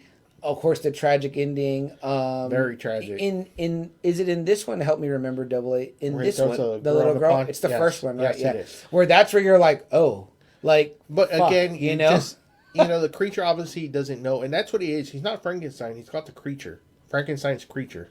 Right. Everyone knows. Yeah, I mean, it's very common to call him the Frankenstein. Yeah. It's Frankenstein. The Frankenstein monster. Right. Yeah. I mean, Frankenstein's the doctor. Well, he's a creature, Yeah. And that's, obviously he doesn't know. I mean, shit, this creature is put up together at parts and a fucking abnormal brain. He doesn't really know. She was throwing flower petals like in the pond and it's floating, so he thought the same thing. Oh, let me throw her in there. And she'll fucking float too, Yeah. And obviously she doesn't. She doesn't know how to swim. She drowns and she dies, So, but just the idea of him is like pretty monstrous, Yeah, like, exactly. You're sympathetic up to a point, you know what I mean? And then you're like, oh, okay, now it's like that. Now it's kind of like that old hound dog that you love, but it bit, your kid, and you're like, well, now, fuck, you know what I mean? Like, is he crazy? Is he gonna bite him again? You know what I mean? Like, you kind of got to do what you got to do. But he's not even supposed to be alive, I mean, yeah. You know what? It had like kind of like, and I wonder when Steinbeck wrote Of Mice and Men, but like the Lenny vibe, this big hulking creature that's mind is not there, and he hurts people. He could have gotten it from the book. Yeah, obviously. But one may have borrowed from I'm sure Steinbeck would be later. I think it would be Mary Shelley. It would be, first. Yeah, for sure. But there's some Frankensteinish vibes. It's funny because the original one does have Lon Chaney as Lenny. Really? Yeah, it's Burgess Meredith and Lon Chaney. No kidding. Yeah, how original. Interesting. Yeah, how interesting. But yeah, so this one was really good. I liked it. I liked that kind of tragic story. You know what I mean? And I was kind of like, you're sympathetic towards the creature. Excuse me. And the little girl thing is super fucked up. That might be the first time too, right? Where you actually feel sorry for a monster, right? And he looks monstrous. He looks scary. You know what I mean? You're like, oh, like. But it's kind of like the first time you're kind of like, man, this creature doesn't have to be. Yeah. Doesn't have to die. Right. And then, too, I mean, like you said, the classic, it's alive. It's alive. It's alive. I mean, golly. Who plays him, Double A? Do you have it on there? I want to give him credit because he's fantastic. His name is Colin Clive. He plays Henry Frankenstein. Okay. Oh, it's not Victor in this one. Yeah. It's Henry. Am I getting Victor wrong? Was there ever a Victor? Victor. I always thought it was Victor maybe in the book, but maybe I'm wrong. But either way. It could be. They always change names. So. Still very great. Very great. And it even says here, Boris Karloff as the screen's most tragic and iconic monster. There you go. Yeah. And see, I mean, that's what it was too, is like kind of the tragedy of all of it, where you're like, oh man, I'm kind of torn. Like, it's not like there's a good guy and a bad guy, you know what I mean? And you hate one and you love the other. It's not like that. It's like you said, he's not even supposed to be alive. So it's kind of like, this fucking mad scientist put, this creature together. Yeah. So it's not his fault what he does, No, for sure. Where do you put it for you, Dola? Like I said, for me, I'd probably put it maybe like story-wise. I mean, that's actually one of my favorite stories. Yes. I'm a little bit biased because of things like that. Because out of the ones we talked about, it probably has the best. Well, second best story, probably outside the Invisible Man. Mm-hmm. Maybe number 3. Okay. Okay. I have it at 4. Four. Yes, and Dracula 5. Yeah. Because I feel like the too, like just the townspeople are going to come and destroy him, and all that goes down. You're just like, man, it's like super fucked up. You know what I mean? So, but let's carry it right into the next one. I don't think you can talk about one without talking about the other. So which I mean, it's considered probably the first sequel. That's probably considered the best sequel, better than the first one, and it's The Bride of Frankenstein, with another iconic look right there. You know, if you ever see that big beehive hair, you know the take on the Marge Simpson hair with the white streaks. You know what I mean? Yeah. You got the Bride. And what a great poster that was right there. Huh, see him? Oh yeah, man, definitely, guys. If you're checking us out on YouTube, you can definitely see on the back of these Blu-ray versions that AA has the original posters are featured on the back, and they look incredible. This is my number one. And it's, it's Boris Karloff's back. Colin Clive is back. Yeah. So it picks up almost exactly where the other one left off with like the windmill, like burning and things like that. So, you know what I mean? And her name is Elsa Lanchester. Okay. Is the Bride of Frankenstein. Okay. Yeah, it's just the story is like richer. Again, for me too. For me, a lot of the things that I know from Young Frankenstein were like, oh, this is the origins of that. And I think a lot of people like when you kind of connect the dots. And so for me, it was that. It's like, like I had just saw First Blood like around 2009. And so like seeing that movie, I had saw Hot Shots Part 2. Oh my gosh, yeah. So when I saw First Blood 2, I was like, oh my god, like I laughed my ass off more because I was like, okay, there it is, and then probably it's the same for you after seeing Bride of Frankenstein. Oh yeah, totally, totally. I was 100% there, and I was like laughing at all those moments. But it's neat to see the origin because you're like, oh, this is where like it comes from, and it's cool. And she's such an iconic figure. Her look is so iconic, Yeah. But the fact that you get a lot of Frankenstein in it too. A lot of it. He has demands now. He has demands. I want, I want a fucking mate. Yeah, you're going to create me a mate. You put together a fucking woman here. Yeah, you know what I mean? But that classic scene with the blind man and the cigar, that's in this one. Of course, Gene Hackman made it famous in the other one. But like that scene is kind of tragic because here is two lonely creatures. You know what I mean? Yeah. And it's like, in this one, it's very serious. So it plays with those things, and that makes you. And it's kind of cool, right? Because they got like a lot of the cast back, so it's pretty cool. You got Colin Clive, the Frankenstein. You got Boris Karloff, right? So that's pretty fucking cool that you're kind of still showing it. Yeah. This one is highly rewatchable. I mean, it's. And this was actually kind of made 4 years later. Great. Okay. This was 1935. So nice. You kind of waited a little while between the first Frankenstein and this one. Right. So. Yeah. 31 to 35. Yeah. So, but why do you think this one got a sequel and quicker probably than the others? You know what? I don't know. Maybe it was like Karloff's performance. Maybe it made more money then. Maybe so. Yeah. Yeah, and maybe also too because they never did a Universal. There was ever another Dracula.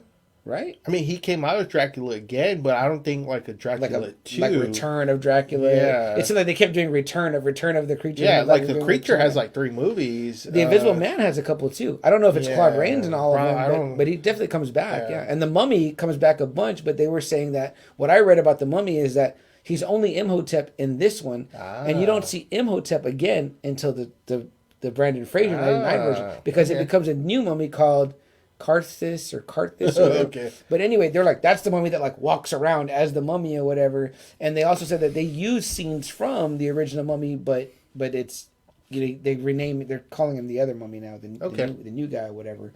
So deeper story, much better storytelling, much more of the monster, which is probably what everybody wants to see, right? And the monster speaks, you know what I mean? So you're kind of like, oh shit, and there comes that voice. You know what I mean, too? It's more of like the Hulk movie, like the Ang Lee. Everybody wants to see Hulk, right? We don't get fucking Hulk, and so Edward Norton made sure that we got Hulk. Yeah, that's what we want to see. We want to see the fucking monster. We don't care about Dr. Frankenstein. No, we want to see the fucking monster. Yeah, and while that story is, I guess. We're meant to kind of maybe latch onto that story a little bit like, oh, here's this doctor that's driven by ambition into kind of madness.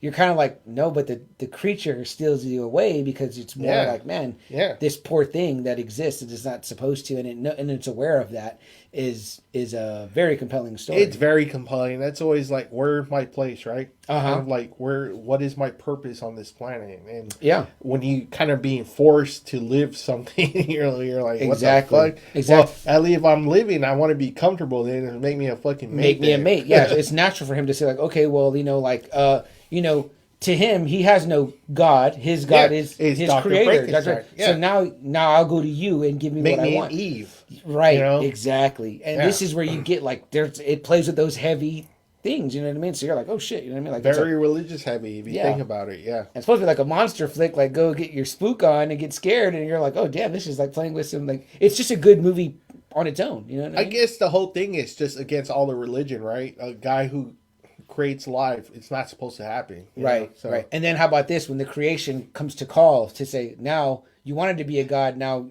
act as a god. And not only that, but the creations are bizarros. You know, so yes, it's not Adam and Eve. It's Frankenstein and Brian. Right, so in its own perversity. We're right at the break, guys. Let's take a look at your comments, and then we'll be right back, and we'll round out with the last two here. We're moving right along, guys. All right, we appreciate that. Who's still here chatting with us? Comments on movies. All right. The classics, or maybe not classics. Right there. Right where John's at. Let's see here. Johnny says, Blue Moon. Then it says, Silver Bullet. Oh, sorry. Let me move the comments here, guys. Oh, well, that doesn't do anything. What did I do here? Just go down. Let me let Double A tell me. All the way down. Steve, he says he catch the Invisible Man with the paintball gun. Oh, there you go. Right, good call, Steve. Yeah, good call on that one. And Steve says, how about the fairly new stuff? Nightmare on Elm Street, Friday the 13th, Halloween. I mean, you can say. I mean, definitely a different take on it. You know, we've been discussing. Same appeal almost of the Universal horror. I mean, I think so. You know, at one time you had all these that you talked about, and then now everyone talks about Leatherface, Michael, Jason. That became the new regime of monsters to kind of get you scared or whatever. You know, again, I think part of it too is because these classic ones got elevated to such an iconic status. It's almost like you don't consider them scary anymore. Not anymore. You know, I mean, you're more like, oh, that's cool or whatever. You know, I mean, like it's just like, you know, that's just a look, right? Right. Yeah. So you had to look to like what's the new things to make you afraid, you know what I mean? I think we definitely want to do an episode about that, Steve, where we talk about the modern slasher flicks, or not even slasher, but the modern monsters, you know what I mean? Like your Freddy's, Jason's, Michael Myers, Leatherface, you know what I mean? Because those are obviously important, and we're both fans of a multitude of those, you know what I mean? So yeah, Hellraiser, you know, so no, but definitely we're into those guys just as much. Obviously, the infatuation with Michael Myers continues as he's getting more and more movies, and Scream is about to come back. Scream is coming back again. At our beginning of Pop Culture News, we didn't mention that, but that new trailer came out, right? I posted it in the Faithful, and you know, looks good. I mean, I'll watch it, getting back some of the old cast, you know what I mean? Yeah. Let's see here. Jason says good night. Good night, Jason. Appreciate you being here, brother. Go Cowboys. What's up, Anthony? He said, what up, Anthony? Sorry we're getting to you late, brother. We were in the middle of Anthony, if you're still here, man, you know, AJ's fucking costume as a Mandalorian was badass. I don't know if you saw him, but I haven't seen it yet. No, was that available to see? He was a Mandalorian last week. Very cool. I'll just show you right now. Great choice on that one. We can never go wrong with a Star Wars costume. I took a pop picture culture of it. reference costume. Yeah. Oh man, very awesome. Totally dig that. I love that. The Mandalorian is always a welcome costume choice amongst the Friday Nighters and the Friday Night Faithful. I mean, Mando, how cool is that, right? Very cool, and you get a reason to carry around Baby Yoda, so that's very awesome. So, yeah, man, we appreciate you being here, I just showed CM right now a picture of great costume. He looks good, man. It looks really good. I can't wait to see that one at Halloween. So for sure, man. I appreciate you being here, brother. You getting your drink on tonight? If so, what are you drinking? I am having a Yingling. Y'all know my new favorite here. And Anthony, who's your favorite Universal monster? Is it Frankenstein? Is it the Bride? Is it Wolfman? Is it Creature? Is it Dracula? Is it the Invisible Man? Is it the Mummy? These are movies, Anthony, if you haven't seen, I definitely suggest sit down and give them a watch through. They're quick. Who do you think is the most visually striking? Yeah. I mean, see, when you put it like that, in those words right there, I got to give it to Frank, man. Frankenstein. Hey, the Frankenstein's monster. You know what I mean? But yeah, I mean, like, it's just that, you know, he's that imposing. You know what I mean? So he's great. He's great. Let's see what else here. Steve says, maybe a live show at the Tandem. All cool weather, guys. I would love to do that, man. One of the things we've talked about, Steve, is definitely wanting to do a live show where we could be out there with the Friday Nighters. I'm just afraid because we kind of we recorded outside before and it picks up everything. Yeah. Like we had a show at Mario back in last December. Oh yes, golly, last December, it sounded like it sounded like a whole army wanted to come in and kill us. The metal doors and yeah. You know what? There's got to be a way to do it right though, because I mean, like obviously other podcasts do live stuff all the time. Yeah. So I want to figure it out because I want to be able to have someone there to help us, maybe Friday Night or Foxy Roxy, with a microphone that can like get feedback from the audience you're good. While we can interact, something, right? That would be pretty cool. Yeah, you know that'd be cool. That's exactly like I pretty much how Kevin Smith does his, so I'd appreciate it. But yeah, Steve, we're definitely ready to get out in that cool fall weather, man, for sure. Anthony says Frankenstein, great choice, man.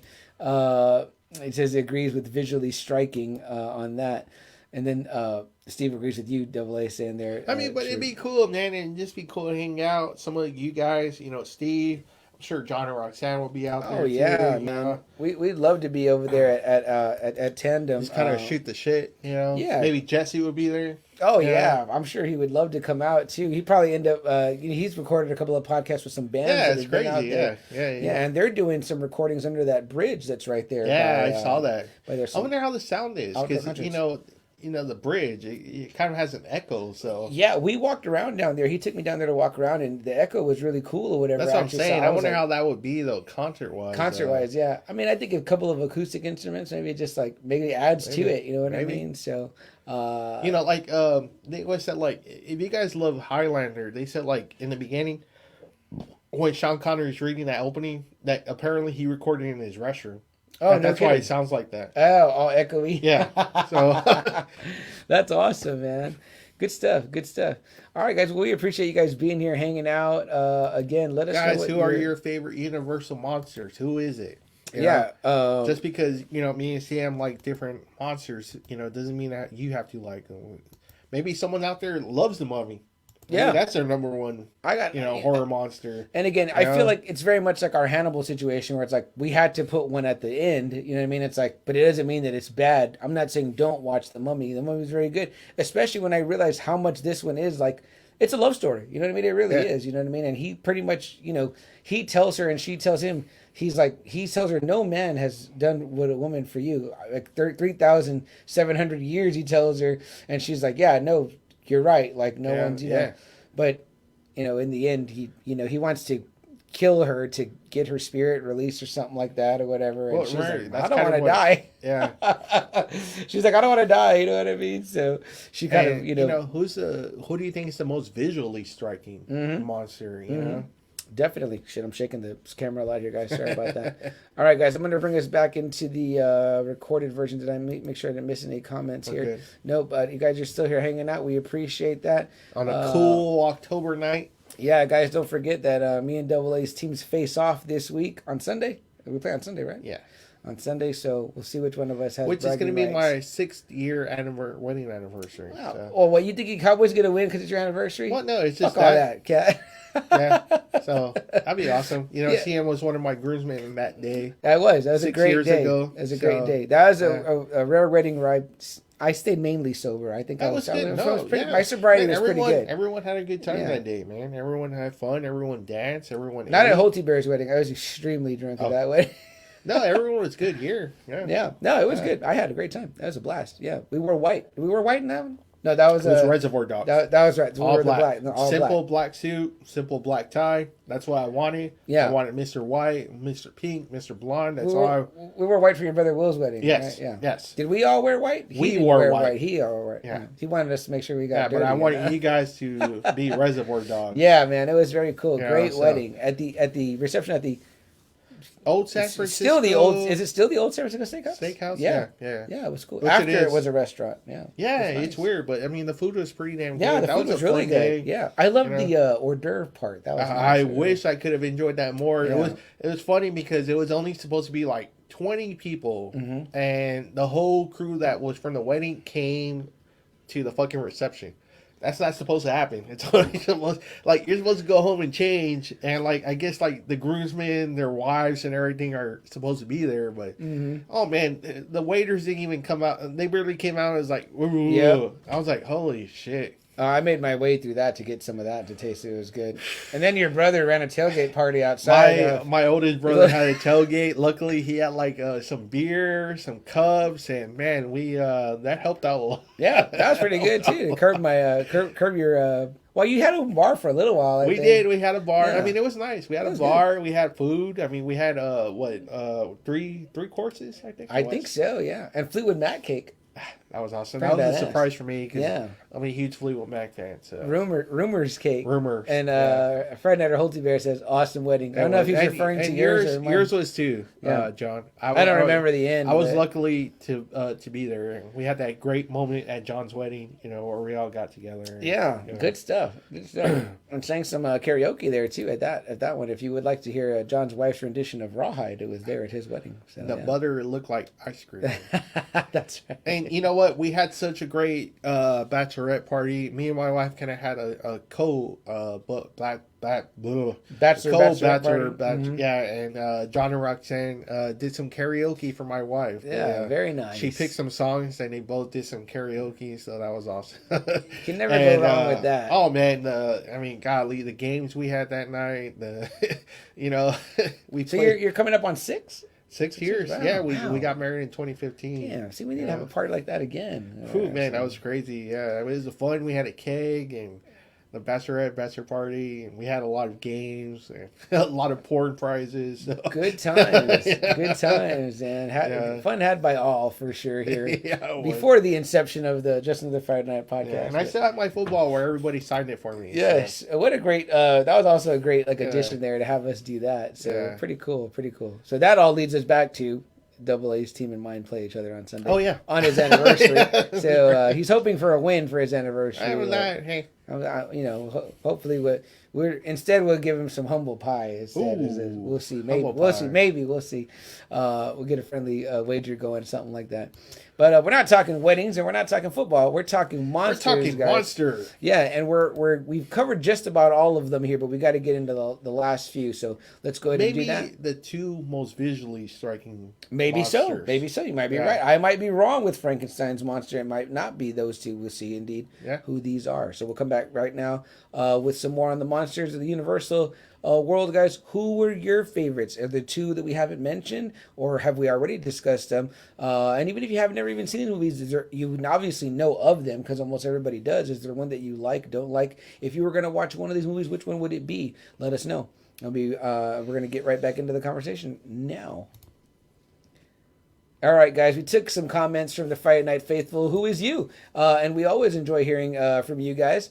And we appreciate your feedback and content. Again, Friday Nighter Anthony showed up. And Friday Nighter Holty Bear in and out of the conversation, as well as Steve. Yeah. So we appreciate that. Steve wants us to do a live show, guys. What do y'all think? Should we do a live show? Tell us when, where, and how we should do it. Help us figure it out. If somebody can help me with the logistics, I'm down to do it. Of course, we do got our friends over at Tandem and Luchador.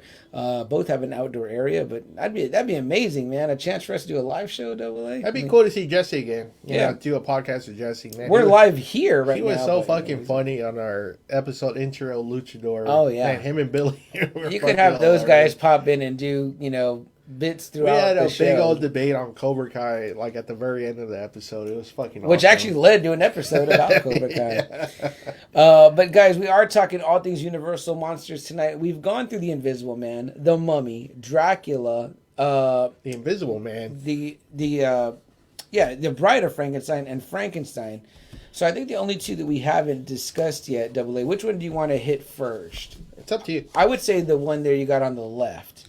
This guy right here, if you're watching us on YouTube, they call him the Gill Man, but it is the creature from the Black Lagoon. It's the guy on my shirt right now. Thanks to my lady for letting me borrow her tee that I bought too big on purpose for her.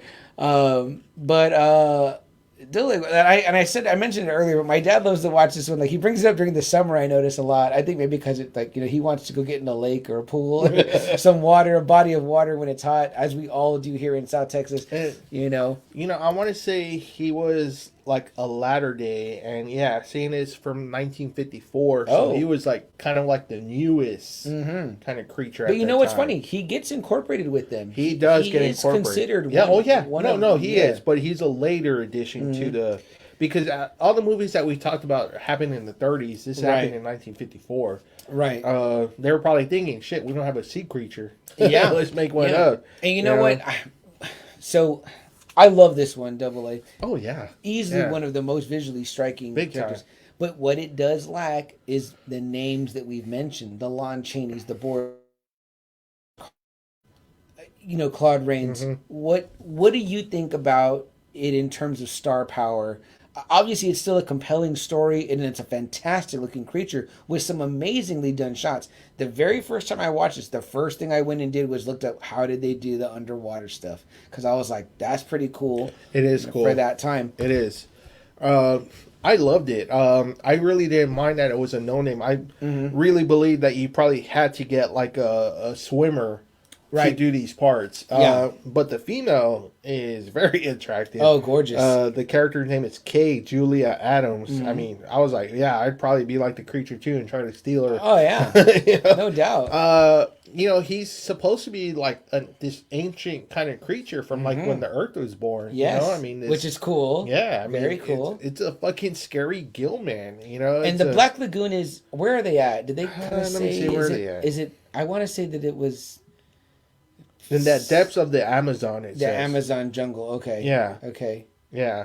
And I mean, it's so Amazon is South America. Yeah. Right, okay. I mean, but how scary, right? Now you got an underwater threat, you know? It's like, holy shit, this was way before Jaws. Uh-huh. Now it was kind of like, holy shit, I don't want to swim in the ocean now. You know? There might be a fucking creature, a fucking 6-foot creature trying to get me. You know? How about that first scene of seeing him underwater, Double A? And it's like, it looks like the mouth is hollow. And it is, like, and what's scary is because it's in black and white, so like the lagoon looks black. Yes. You know? Yeah.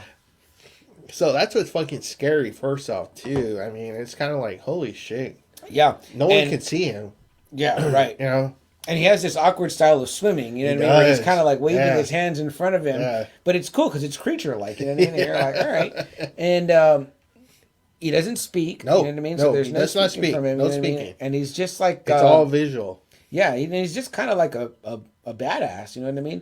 I think I read that it is the guy that was the stunt swimmer is who they is in the suit. Is it Richard Carlson? I'm not sure if that is who it is. It looks like that's what it is. Yeah, it may be who it is. And I believe that they said they built the underwater thing. They built it all so that they could film underwater, if I read that correctly.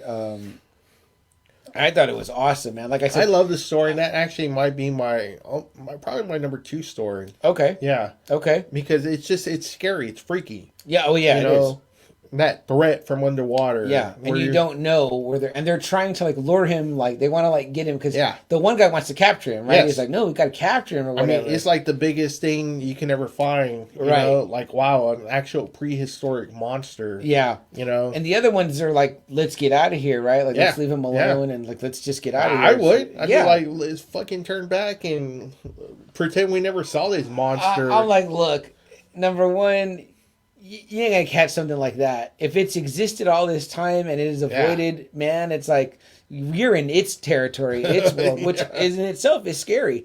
And I believe a lot of other movies have kind of played with that concept. Of course, you know what I mean? It's like it's been used over and over again. But I really feel like this probably is maybe one of the first. You know what I mean? It has to have been. The creature is extremely creepy underwater. Yeah. You know what I mean? But it can walk on land. It can walk on land for a certain amount of time. Mm-hmm. It's super fast. It's super strong. Yeah. So, I mean, it's kind of like this perfect creature, this perfect underwater creature. And shit, we can't breathe underwater. So that's what's fucking scary, too. Yeah, exactly. Shit, if this guy grabs us and drags you down, you're fucked. You're fucked. You know what I mean? So, we don't have gills. Nope. Unless you're Kevin Costner. In that movie. But it's super fun. I like it. I liked it. My dad likes to rewatch it. How would you have thought seeing it after the 30s and, you know, kind of no new monster, and then you get this creature from the Black Lagoon?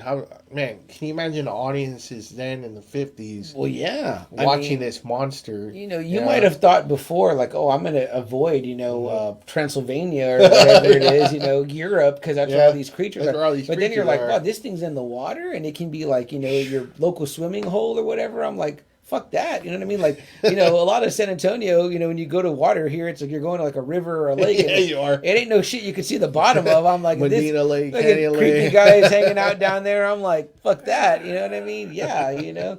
I mean, he doesn't want us though. He probably wants our wives. You know what I mean? So, bastard. But obviously beloved. It is. I mean, I probably seen more of the creature, probably more than the mummy, more than Frankenstein. Mm-hmm. You know, the creature has actually come up a lot. I don't know, maybe it's because of the shape of water.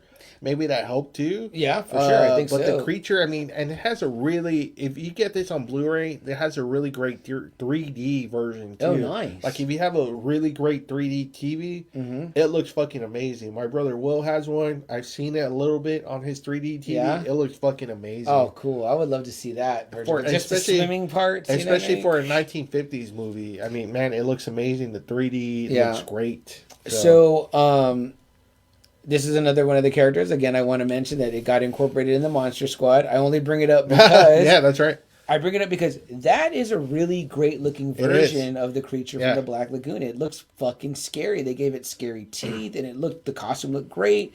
And I think they said I heard this in one of either one of our friends' podcasts. Either it was Lucky and Joe Now Watch This or Jerry D, where he guested on another 80s podcast.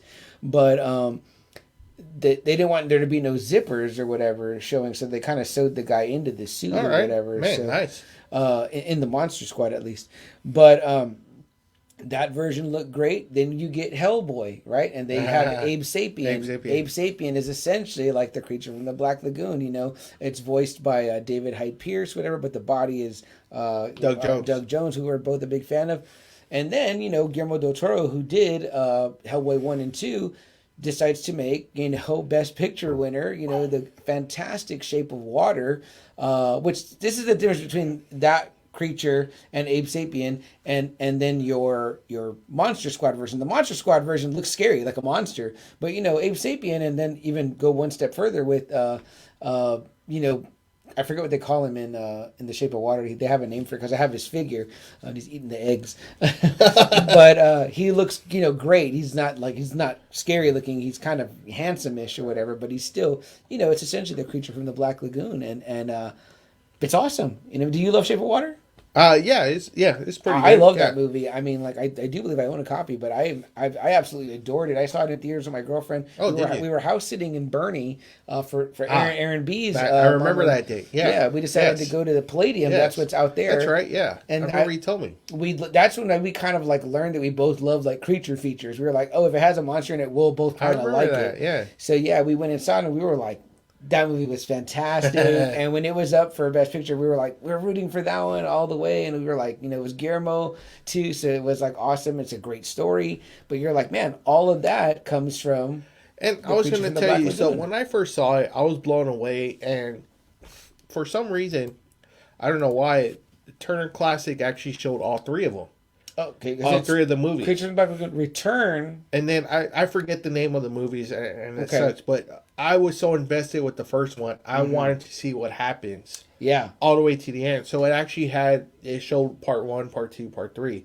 And they do end up capturing him. And they ended up making him like kind of like a human breather. They make him a breather. Really? But they capture him, but like he misses the sea so much that it's kind of like a kind of sad ending.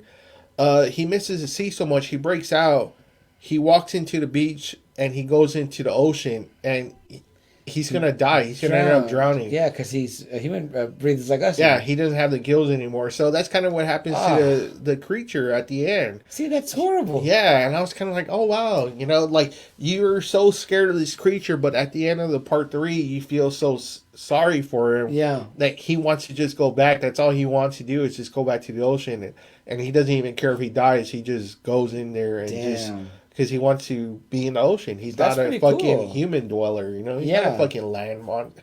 Yeah, I want to see those now. The so it's pretty cool. So, I mean, that was probably the first time I actually saw a sequel to any of these was the Creature sequels. Okay. Because I love the sequel, the Creature from the Black Lagoon, so much. I wanted to see what happens to him. Yeah. So I think even in that first one, it's kind of like he's more like defending his territory. He's not really out for anything, you know. Well, except the girl. for Yeah, because he does get her to his cave. Yeah, he hasn't seen any women around, so he's doing his thing there. Okay, well, you know, he's not 100%. It's a really the Creature just on his own. He's just a really badass character. He looks great. He looks scary. Yeah. I mean, you know, we've kind of seen versions like CM said, Shape of Water, but we've also seen it like in Masters of the Universe. Merman. Right. You know? So, I mean, we've seen these kind of sea creatures all kind of develop because of the Creature. Yeah. You know, I mean, how scary is it that you get this creature that can, you know, it's like man, but fish, you know? Yeah. I mean, it's kind of like the Sasquatch, right? Mm-hmm. You know, kind of like, you know, so, I mean, it's pretty fucking cool, this story. We always talk, too, like, about, like, aliens and things like that. And we're like, well, there's waters here that we can't get into. And they're so deep that, you know, and they always say there's creatures, weird creatures that live deep down, you know? Absolutely. So. And that costume looked great, you know what I mean? So that it made it more imposing and intimidating. I mean, all the effects from these movies that we've talked about, man, they're pretty high-quality effects. Yeah, and practical, too, because there's no CGI, so they had to make this stuff. You know, man, the for suit, real. Yeah, the suit looks great. The Frankenstein monster looks great. The mummy looks great. Yeah.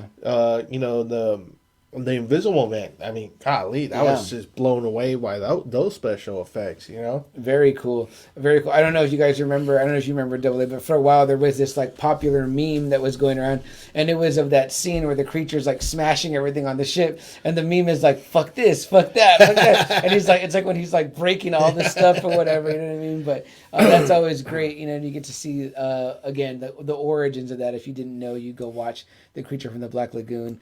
Again, like I said, so fun. We love to revisit it. Probably the first sea monster, like I said. Yeah. You know? Before Jaws, way before Jaws. You know? Yeah, but you were already afraid to go in the water, so that guy would definitely keep you out of there. The plush version I have is way too cute for the real creature or whatever, you know what I mean? But I highly suggest that one, The Creature from the Black Lagoon. It's hard to rank it low because it's not bad. Really good. It's really good. It really is good. You know, but yeah. But all right, Double A, without further ado, last but certainly not least, maybe the most popular monster. Where do you rank it? This has always been my favorite. Okay. Always. This is my number 2. The story has always been my favorite. Lon Chaney has always been my favorite. Yeah. You know, Bela Lugosi comes out in this movie. Claude Rains comes out. I mean, it's like a monster mash. All they needed was Boris Karloff in this movie. You know? But yeah, the movie we're talking about, The Wolfman. You know, golly. I mean, again, probably the most popular Universal monster. The effects on this one. Yeah. The transformation. I mean, the cast. Like I said, it's Claude Rains. It's Lon Chaney. It's Bela Lugosi. I mean, golly. Yeah. You're surrounded by the best of the Universal monsters, you know, supporting this one. Yeah, so Claude Rains plays the father to Lon Chaney's... Lawrence Talbot. Lawrence Talbot, Larry Talbot. And he's... I forget what his first name was. They call him Sir Talbot. It's Larry. Yeah, and Claude Rains is the dad. Bela Lugosi plays a character called Bella. You know what I mean? I love what Claude Rains says as the dad.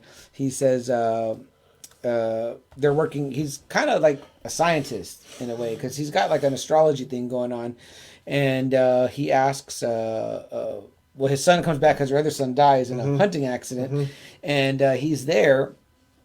Larry, Lon Chaney's there, and he's helping him with the thing, and he says, "Are you into astrology?" The dad asks him, and he's like, "Nah, not really. You know, I'm like a layman or whatever." And he goes, "Well," he tells him, all men are laymen when it comes to the heavens. He goes, "There's only one professional." So I thought that was pretty cool.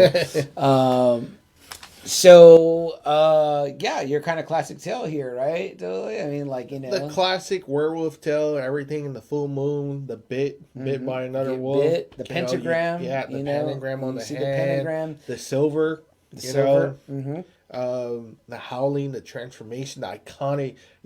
Every time there's a wolf movie, you have to have that iconic. You got to talk about the transformation. You have to, yeah. And this one kind of like started the whole thing. I mean, golly, what a badass transformation. You start seeing him get the hair. Yeah. The body gets bigger, the feet. The scene with the legs where you kind of see him when he first changes is cool. My favorite story, 1941, again, kind of a late bloomer. After all the 30s movies, they have to introduce the Wolfman. And again, it's Lon Chaney Jr., such big shoes to fill from his father, who did so many iconic roles. But also, Lon Chaney was a big guy, right? He's a very big guy. 6'3", 225, I read. Because I was looking at that and I was like, damn, he looks kind of like bigger than the other actors or whatever, So I was like, okay, that's kind of cool, like a big wolf man, you know what I mean? Wolf man, yeah. But what I was going to say was another of your kind of tragic in a way. Very tragic. You don't hate the wolf man. You don't, because, he got big and, it's not his fault that he gets, he transforms every time there's a full moon. Well, here he comes, right? He comes to town to see his dad because his brother died. And he's like, hey, well, now you're the next in line to take over the family business, which whatever. Is a huge business. Yeah, and he's like, okay, I'm here. They're rich because you see their house. It's fucking amazing. And he's like, all right. And he spots a girl and he wants to go talk to her. And he does. He goes after her pretty well. Yeah, he goes after her pretty good. And very attractive, too. Beautiful girl. Name. Yeah, she's very beautiful. That blonde. But she's engaged. And they decide to go get their fortune told. Just have a fun night out. It's kind of like a carnival or something. Some gypsies have come to town, and so they decide to go. Like, okay, we'll go check them out, the fortune tellers. And he wants to go out with her alone. She hasn't told him she's engaged yet, I don't think. And she invites a friend, like a third wheel or whatever. But then she does tell him she's engaged, and he's like, okay, well, we're just hanging out anyway. It's not like a big deal. He's new in town or whatever, so. Well, on that night, and he's already been hearing this story about the wolf and the wolfsbane. When the wolfsbane blooms, and you're like, what the fuck? Like, I actually looked that up. That's like a real flower or whatever. So, and he buys a cane from her, which is like got a silver top. Just to kind of meet her. Yeah, just to kind of meet her or whatever. Like I said, in those scenes I'm seeing him, I'm like, oh man, damn, he looks like a big ass dude. Yes, he looks like a big guy. I thought he acted it so well, Double A. Like, when again, he's just like been in town like maybe like a few days, and then like this thing happens where he goes to get the fortune told with the girl. Her friend fucking gets attacked. Well, the pentagram shows up on his hand too, and that really concerns the gypsies a lot. Right. And then the friend, the girl he meets, her friend gets attacked by something, and he goes to try to help her. He ends up clubbing the thing to death with the silver cane. Yeah, and then he, the next day he wakes up in bed or whatever because he gets bit. Yeah, he gets bit. And he's like, oh, there was a wolf attacking her and I stopped it or whatever. And they're like, well, we found a man bludgeoned or whatever. And he's like, and it's what? Bela. It's Bela Lugosi. Yeah, Bela Lugosi is who plays that gypsy or whatever. So it's just, that is like the start of like a decline because now everyone's kind of telling him he's crazy or whatever, and he's kind of like, man. Yeah, because he's like, it was a wolf. It was not a man. It was a fucking wolf, Yeah. I mean, he was like, look, the hand bit, Yeah. Yeah, and then he even tries to show him, later he tries to show him the bite, but it's already gone. Yeah, it's gone because he's healed, because now he's a wolf man. Yeah. So, I wrote some of that stuff down here. I wrote, Bela Lugosi as Bela, obviously, like we said. But what did you think, Double A? Like when he encounters Bela Lugosi, when he's attacking the girl, when he's in the wolf form, it seemed they didn't really show him that much, but he seemed more like a wolf than like a wolf man. Because I wonder if he was already so much as a wolf. Advanced. He advanced because that's what I love about Jack Nicholson's Wolf is that it shows him just turning all the way into a wolf. Right. All the way. Yeah. So maybe Bela was already going to be losing pretty much everything by this point. When we see Lon Chaney, he's barely a wolf man. A wolf man, so... Yeah. Which to me seems like the more deadly version. Like for when you're walking on two legs. So you got to imagine the strength is there. Way more, and so it's kind of like, golly, it's scarier. It's a 6 foot something monster. Yeah. A wolf monster that can eat you and, totally throw you all around, Totally, man. And then the way, he like you said, his feet changed. And he's still got clothes on, but that kind of adds to making it look cool, like a wolf man.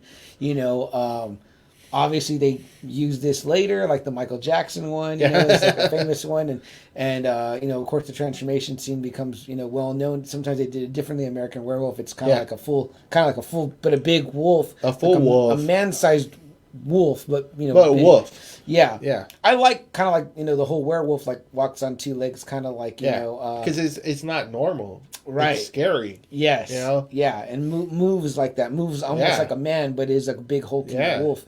I always kind of dug the lichens from Underworld. Yeah. They look pretty cool. Mm-hmm. I'm trying to think of another good looking. There's a Howling. I mean, there's like Silver Bullet. Yeah. I know we did a whole episode. Dog soldiers. They're really tall. They're really big wolves and dog soldiers. Do you think that people's love and infatuation with werewolves kind of comes from the Wolfman? It has to, because this movie's always still considered one of the top wolf movies. Yeah, always. Definitely. Like, it's a must-see if you're like a werewolf guy. And then, it helps too that Lon Chaney did the role for so long. I mean, he did this role for many, many movies. It got a lot of sequels. And he was always the Wolfman. So. That's awesome. See, he stuck with the role. Yeah. I'm going to continue to be this so, I mean, that helps too. I mean, I can't think of another one that's more identified with the Wolfman than Lon Chaney. Yeah, and Lon Chaney Jr. played some of the other iconic characters too later on, right? He has played Frankenstein too. Right? Yeah. For Universal? Yeah. Okay. Because I think Universal were the only ones that were be able to make those kind of movies. That's kind of cool, because I mean, like he has a size, you know what I mean? To definitely he does have the size. I had to look it up because I remember realizing when I was watching it, I was like, "What? He looks like so much bigger than everybody else in the room, or whatever." But again, a tragic story because he doesn't want to be that. You know what I mean? And then at the end of this movie, too, spoiler alert, he does die. Mm-hmm. He transforms and they all kind of see that he was a wolf. Yeah. Obviously he doesn't die. But in this movie, you think that he's dead, Yeah. So it's he kills a couple of times, too. So it's like, as the wolf, and it's kind of like you wake up and you're like, damn, I didn't want to do these things or whatever, but it's happened already, and he can't control it. He can't he can't just like stop the transformation. It happens. Yeah. It's kind of like we've seen in later movies where they're like, lock me up, chain me up, whatever it may be. Because you're trying to prevent that from happening. You know what I mean? You don't want to be this monster. You know? Yeah, exactly, man. I love this one. I guess I would, like I said, it would be my number 2. This is always my number 1. Bride, and then this one. This is always my number 1, always. So I love it, man. It's a great rewatch. I've not seen any of the sequels. I'd like to watch them. You know what I mean? He comes out with so many of them. Invisible Man meets Frankenstein. Meets Dracula. Yeah. So. And obviously, the Abbott and Costello meets Frankenstein. It's a classic. And they meet the Wolfman as well, right? And he is the Wolfman in there. That's he comes back as Larry Talbot. It's always Larry Talbot. Oh, nice. So. Very cool, man. And he played that so well, too. I thought his acting was really well. He was like, he even says at one point, he's like, why does everyone keep telling me, like, I'm hallucinating or whatever? Like, he's like, I know what I saw. And I just feel for him because I'm like, man, this guy barely got to town. I know. And, like, all this stuff's wrong. Now, W, how did you feel about the Benicio version? I actually liked it. And there's this really cool scene where he's kind of like chained up and all these scientists are kind of trying to, like, I guess, study him, and he breaks out. It's a full moon, and man, he just massacres the fuck out of them. Yeah, he does. Yeah, but the twist though is obviously with the father. They kind of changed that where the father is a wolf. Yes, that doesn't have. It's not Claude Rains. Claude Rains doesn't have anything to do with him being a wolf. Right. It's kind of like it's a genetic or something. Yeah.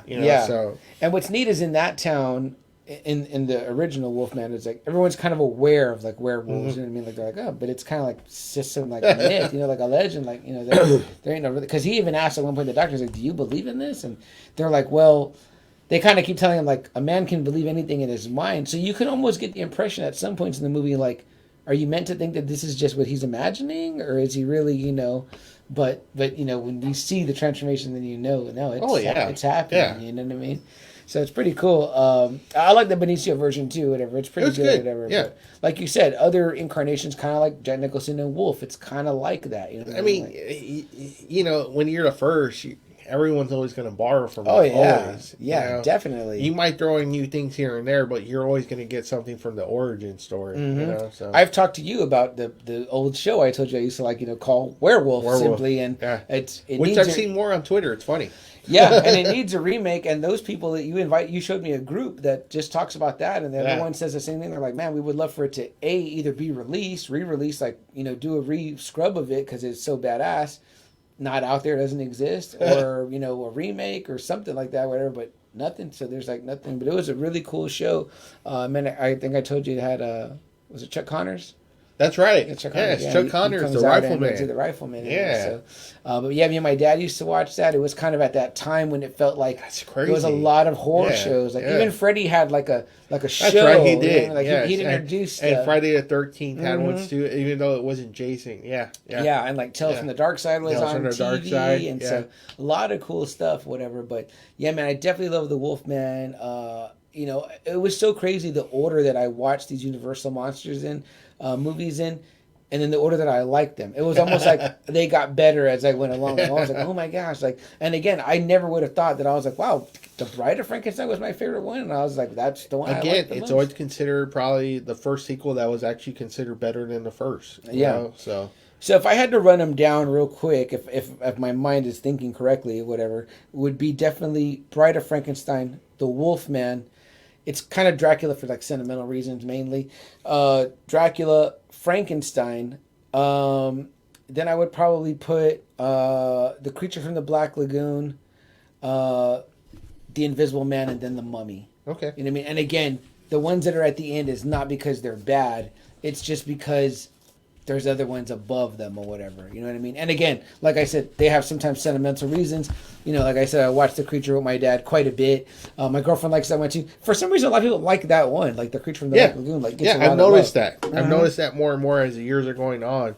A lot of people love that. Maybe it's because of the thrill of the ocean. Or like you said, Shape of Water. Maybe it brought popularity. Maybe that too. Yeah. How about you, Double A? Run it down for me. Wolfman for sure. Okay. The Invisible Man, The Creature, Frankenstein, Bride, Dracula, and The Mummy. Okay. Yeah. It's crazy. It's crazy. It's funny because I really love the creatures, honestly. So that's like my number 1, 2, and 3. Yeah. That's definitely a good lineup. It's funny we both have The Mummy at the end without it realizing it's not bad. It's not bad. It's a great movie. And like I said, it has Boris Karloff, so you can never go wrong with Boris Karloff. So. Yeah. And then again, icon of horror that sometimes people forget about, but definitely an icon. I think I had told this story on another episode, but like Tarantino talks about there being this album where like Boris Karloff it's like a record you can get, and Boris Karloff pretty much reads about like who each monster is or whatever, and then it plays clips from the movies or whatever, but it was like a record that you could get and you could kind of like get a little bit educated about it. I think he talks about it on one of the History of Horrors with Eli Roth, I think. All right. But he talks about that album, and I remember you can go on YouTube and you can hear some of the clips and it's pretty neat or whatever, you know what I mean, like him introducing them, nice. So it's pretty cool. But yeah, I don't know, Double A, what do you think? We wrap up this block, then we go in and do the closings, read any comments that might be out there, and finish it out. All right, guys, we've been talking all things Universal monsters. I mean, that's it right there. All the top number ones right there. So you heard our order and our rankings. Yeah, what's your order? Yeah, what's your order? What's your ranking? Even if you don't have all of them or haven't seen them all, what's your top 1 or 2? Or what's your favorite 3? Monsters? Yeah. Yeah, just your favorites. They all originate from these. So. Yeah, guys, it's Halloween season. It's spooky season. It's the time. It's October, so that's why we're talking monsters for sure, and we love them. So we'll take this last little brief blip, and then we'll read some comments. Then we'll be right back, and we'll leave the comments up until the end. All right, guys, you know that we don't go anywhere. We're here hanging out. I see some comments have popped in. Let's see what we got here. John says, best swimmer ever. Best swimmer ever. There you go. Ulti Bear, can you swim like the Gill Man? If so, Amy in the house. Let's see that. Oh, there we go. Untamable Amy in the house. She says, these wise guys. She's making a cake right now. We appreciate Miss that. the Pod Lab. The Pod Lab misses you, sis. Steve here says, really love the costume. Okay, yeah, definitely the creature. Yeah, you can't go wrong with it, right, Steve? Like, this is so awesome looking. He was the first Jaws, definitely like Double A said when you were before you got afraid to go in the water. Annie, America, we're off in London. Annie, good call on that one. Yesterday. Yeah. Oh, happy belated birthday, Annie. We appreciate you being here. And yes, again, more love for the Werewolf in London. Yeah, obviously, and our werewolf I was a teenage episode. werewolf. I love that movie. Nice. They showed in It that has a big part in the original. Yeah, It he's movie. kind of scared of that Wolfman. Yeah. Classic.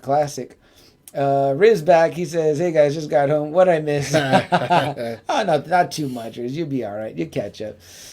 Riz, do you have a favorite Universal monster? Which one of the classic creatures between the Wolfman, Frankenstein's monster? Have you ever thought about trying the monsters? Universal monsters. Rizzo? Bring back the Monster Squad. I don't know if you saw. I said there's a great piece of digital art out there. I was showing. Telling Double A about where they take that picture from the Monster Squad with the monsters and they redid them and dressed them up like the monster cereals. You know what I mean? They took out the creature and they put in like the blueberry. But it's a pretty good little piece of funny digital art. So check that out if you get a chance. Let's see. Annie says, I think you guys love you both. We love you too. Yeah, and we appreciate you being here for sure. But yeah, guys, we're letting this last little bit here load up with audio, but we are talking all things Universal monsters. Double A says his number one is the Wolfman. For me, Bride of Frankenstein. Movie-wise, like looking at it as an overall movie. Now, if you ask me who my favorite monster was, Dracula. It'll be Dracula for sure, because I just love like the vampire and the lore and. You know what I mean? But really, over the years, Double A, like I've become a really big werewolf fan. Where I put the werewolf pretty close to number 2. You know what I mean? Like I would say it would be number 2. Oh, and there's Rizzo's list. He goes, "Oh man, I love the Universal monsters. I like the werewolf, Drac, Frankenstein, Creature, Invisible Man, Bride." Very nice, very nice. And it's funny because they just still have this amazing appeal. Yeah, you know. I was enjoying rewatching them. I was happy when we were going to do this episode because I was like, oh, it gives me a reason to go rewatch. Yeah. And like I said, me and Jess watched Invisible Man, and then like I went on my own little binge on my own to kind of start to rewatch others. I didn't get through all of them, but The Mummy. I mean, they're just you almost have to see them at least once. Yes, because this is like kind of like where the horror genre really became a genre. Yeah. You know? Yeah, in its for sure. own. So yeah, where you want it to be a Frankenstein, you want it to be a Dracula. Exactly. You want it to be a Wolfman. Those old costumes that we talked about before, where it's like it was just the mask with the band and the thing. It's like it was cool if you had one of those of like one of the monster characters. And now they're like iconic. They're like pieces of like history. You know what I mean? Oh, he said, good call. I would love to draw the Universal monsters. Maybe I'll do it for you. I would love to see that for sure, man. For sure. But yeah, and again, like I said, obviously it keeps coming back. It gets revisited. Always. They bring it back. And if it's not from Universal, it's always from some studio that every now and then, I mean, Weird Science in the 80s, Hollow Man in the 90s, Invisible Man, I mean, so many vampire movies come and go, so many wolf movies have come and gone, so many Frankenstein movies have come and gone, I mean... Even in Blade, in the third one, it's like he's supposed to be Dracula. Yeah, it's supposed to be the king of the vampires or whatever. So I mean, the sea creatures again. I mean, that has to have been started from the creature. Yeah, no doubt, no doubt. The love is there for sure. All right, guys, let me bring us back into the audio. We'll keep the comments open, so you'll be commenting along with us live here as we close out this one on the Universal Monsters. All right, guys, thanks for hanging out and sitting through our little brief segment there. We read some comments. As always, we invite you, if you're ever free or available on a Friday night, come join us on Facebook Live, where we go live every Friday night, or we try to go live every Friday night. Sometimes it's a Thursday. We've yet to do it like on a Saturday.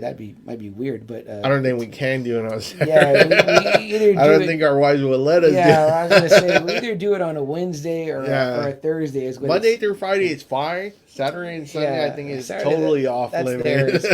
So, who knows? I mean, you never know what the future may hold. Early in the morning, I don't know. I don't know. Either way, right now it's Friday night and it's live, and so we're here. We're talking with you guys. We appreciate when you come in and add your comments to the conversation.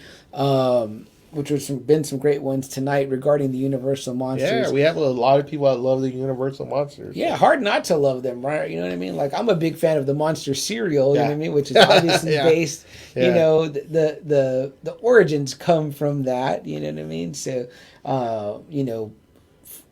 Count Chocula and Dracula, Yeah. Frankenberry and Frankenstein, and except for Boo Berry, you know what I mean? There's not really like a ghost one, but you've got, before there was Yummy Mummy and the Mummy and Fruit Brute, and obviously the Fruit Brute is the Wolf Man.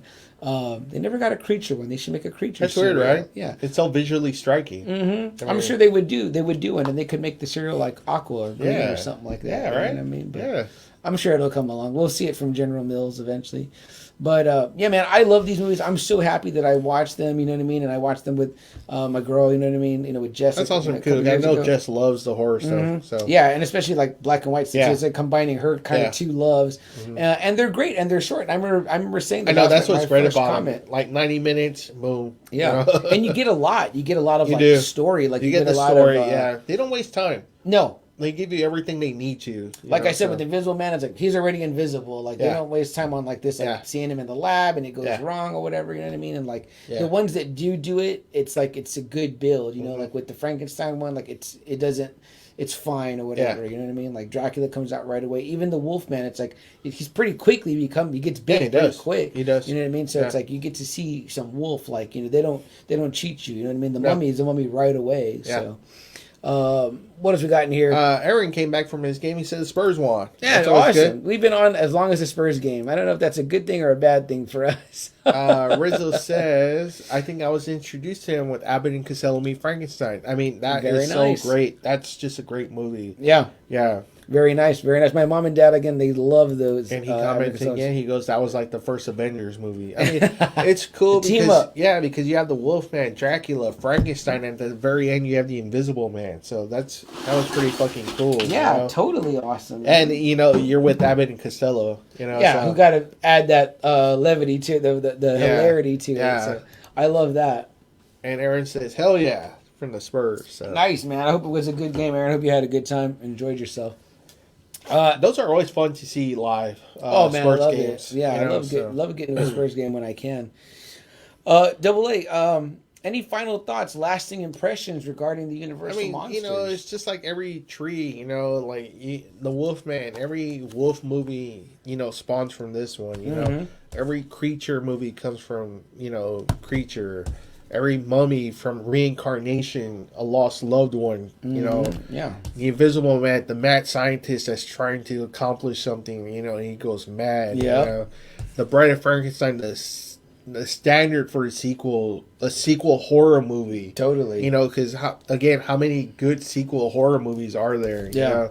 Frankenstein, maybe the first zombie movie? Mm-hmm. Maybe. I think so. Yeah. And then, of course, the vampire movie. Golly, how many times has that just gotten, made over and over? But from his look, the sophisticated, suave vampire, It almost is the way now for vampires. Vampires are rarely ugly. You really don't see that creature vampire anymore, So yeah, it totally changed the way that it was thought about. So definitely interesting. Aaron B says Josh has stayed alive for 24 hours. Yeah, I don't know how much more gas we have in the tank. Actually, me and Double A here are putting them down for right now. But yeah, man, we're open to. What about you? How do you feel about the monster? I mean, they're the generals. They're the ones that you just base everything on. Yeah, the forefathers of monster. I love them, man. I mean, I love that when I get a chance to kind of revisit and see like, hey, this is the start, the inception, and there's absolutely nothing wrong with these movies, despite them maybe not having like gore. They're not gory. They're not gory. But right. I mean, for the 30s, for the time period, I'm pretty sure these were the fucking scariest monsters there were. I imagine sitting at that time in a dark movie house somewhere. It's like I'd be creeped out. Yeah. You know I mean, I would be creeped out to go walk down the street now because you ain't calling Uber back then, so you're gonna probably walk to your place, wherever the movie house is. If you don't have a car, and I was like, no way, man, that shit is like definitely creepy or whatever. Or if I'm alone and I have to go and sleep in my apartment by myself, I'd be like, fuck, you know what I mean? Like, Boris Karloff was pretty creepy as the Mummy, you know what I mean? So it's like, yeah, I definitely think it's there, and I definitely think they did a lot of amazing things at the time. I mean, the effects are awesome. Yeah. For these movies that were in the 30s, the 40s, and the 50s, My God, these are awesome movies. And you got to put yourself in that mindset of like, imagine seeing it then before don't see it now. Don't worry about it now. Right. See it then. Yeah. We're spoiled now by visual effects, so it's like you gotta like put yourself in that mindset. Steve's getting out of here. He says, later guys. BTH almost Jerry. Oh yeah, Giga Maggie's awesome, Steve. Well done.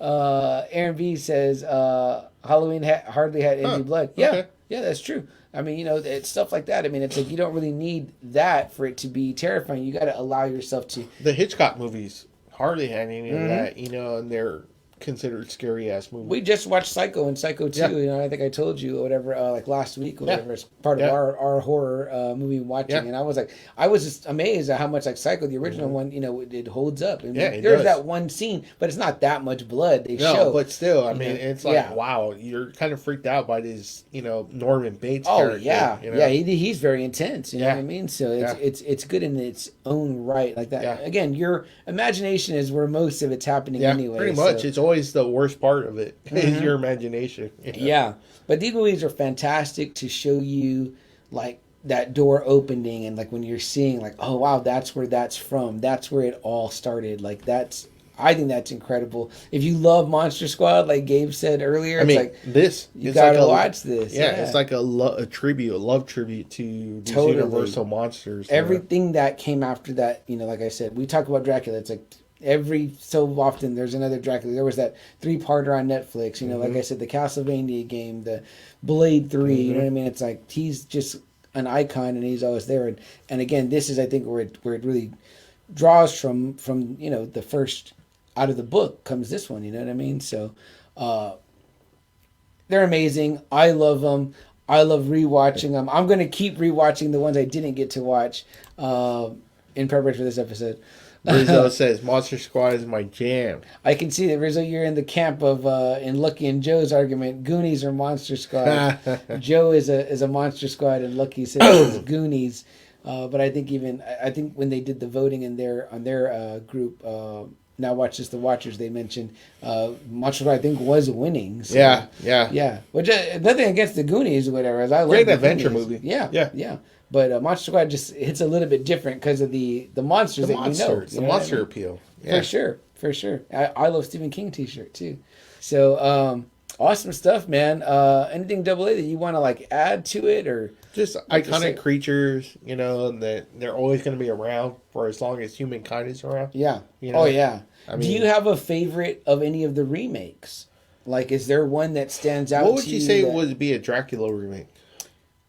I would count the Bram Stoker Bram Stoker's, because like the Mummy ones I like them. Yeah, I would count those. But see, you got the Brendan Fraser ones, but then you also get the Tom Cruise one. Brendan Fraser one. I did not dislike that Tom Cruise one. I didn't dislike it either. Yeah, it was fine. But the Mummy and Mummy Returns were actually pretty damn good. Yeah. The Invisible Man. I enjoyed the Blumhouse one. That was really good. That was really It was one of those movies where it didn't really need a lot of stuff. It did its work where it needed to. Right.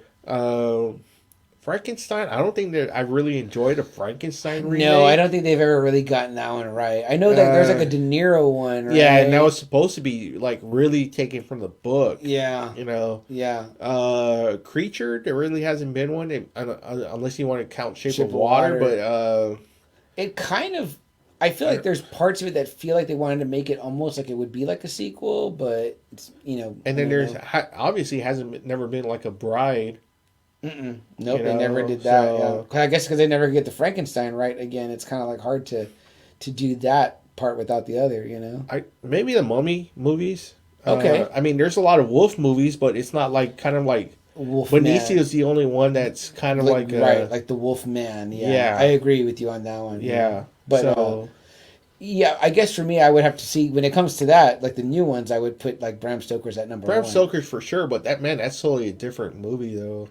It is, yeah, but I think it's. But it has a lot of the same parts. There's a lot of I think that one's supposed to be like a little bit closer to the book. A little bit. Like the letter writing and stuff like that. The letter writing, yeah. But I think the whole Dracula Mina story is it's always different. There. Yeah. I don't know if all that's exactly it. And Anthony Hopkins, how about him, right? Bram Stoker's and then Wolfman. So he has come out in those movies. Yeah, totally. Riz says, yeah, Monster Squad over Goonies. I like the spooky aspect of it. I think that's what always wins it over. If you're going to put that against Goonies, I mean... Yeah, because you're kind of familiar with those monsters, like as we said, from those movies. Yeah, yeah, for sure, man. I mean, like I said, I like the Benicio one. I like, some of the new Invisible Man stuff, if you kind of include Hollow Man. I love Shape of Water. But like I said, guys, if you don't know, I mean, Bela Lugosi, icon of horror. Boris Karloff, icon of horror. And, Lon Chaney Jr., icon of horror.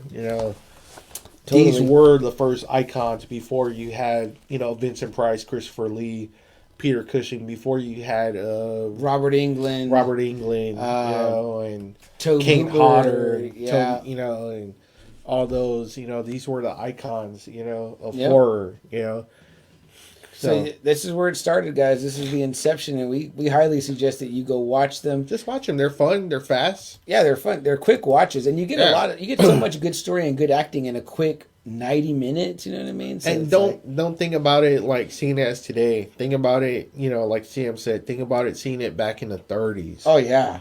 Kind of put your mindset in that era. Yeah. Where he had never seen anything like this before, and I'm pretty sure you'll get freaked out pretty bad. Oh, I could imagine girls probably like fainting, you know what I mean? Like some of that stuff, you know what I mean? Like in that time, because that's what people did back then or whatever. But yeah, I love them, man. They're totally kick ass. Highly suggested. Dude, Universal Monsters. They're always around every October. You got to at least watch one of these. Yeah, I think TCM shows them sometimes most of the time during this time of year. So you get a chance to catch. Who's the scariest? Like just visually seeing. So that's tough right there. Yeah, I would say maybe Bella is still kind of scarier. You know what? It's out of funny all the monsters. I was immediately gonna say the creature, but then I was like, I don't know, Frank is. But then I thought about how Karloff looks as the mummy. Yeah, he does and look I was scary. like, I don't know. That one looks like he looks pretty creeped out. But then the Wolfman too. It's like big ass Lon Chaney. You know what I mean? Like, and that's it. He's kind of like he kind of gets down a little bit. Yeah, he hunches. And if he's like at his full size, I'd be like, holy shit! Like that's like a damn bear. So. I'm still gonna go creature though, probably because his mouth and his rubbery exterior look like the black kind of eyes, hollow, right? Yeah, like that one's clearly not a man. You know what I mean? Like you're like, not. what the fuck is that? Yeah. You know what I mean? So definitely, I would have to say creature on that one. But shit, yeah, great stuff, Double A.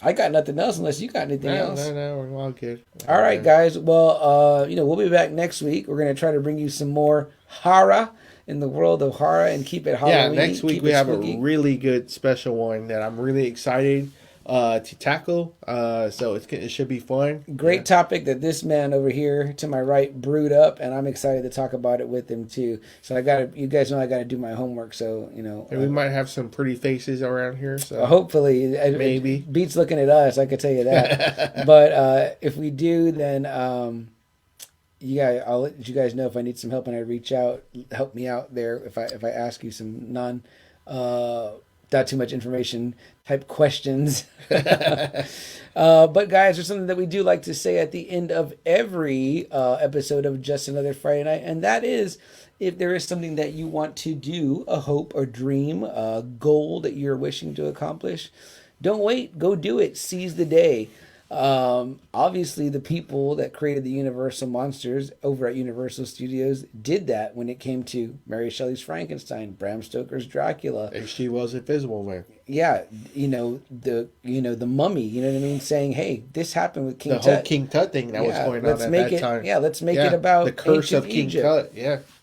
Yeah, I mean, pretty cool, right? To draw from, inspiration real life. From a real life situation. Yeah. Absolutely. So, and just like they, seized the day, so did the actors that made these characters iconic and continue to play them. Bela Lugosi, Boris Karloff, Lon Chaney Jr. I mean, Claude Rains. They have obviously went for it, owned the characters, and continued to own it. So these gentlemen had no doubt seizing the day. As well as their characters. Oh man! Clearly seized the day. The Invisible Man was definitely one out to seize the day. as was the creature from the Black Lagoon trying to steal a girl.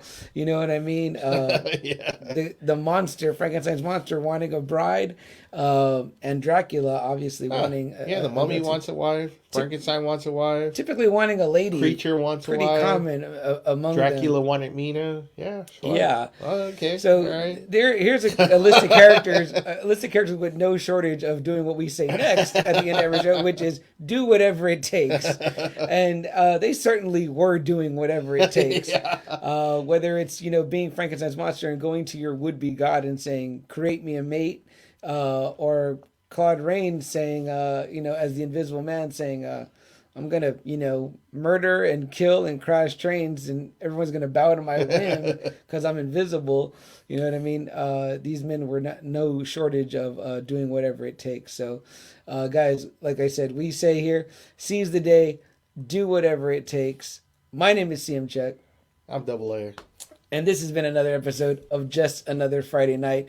Guys, go get your Universal Monster watching on. It's going to be a great time. You won't regret it. All right, guys. Well, have a good night. Have a good weekend. And we'll see you next week. All right. Good night.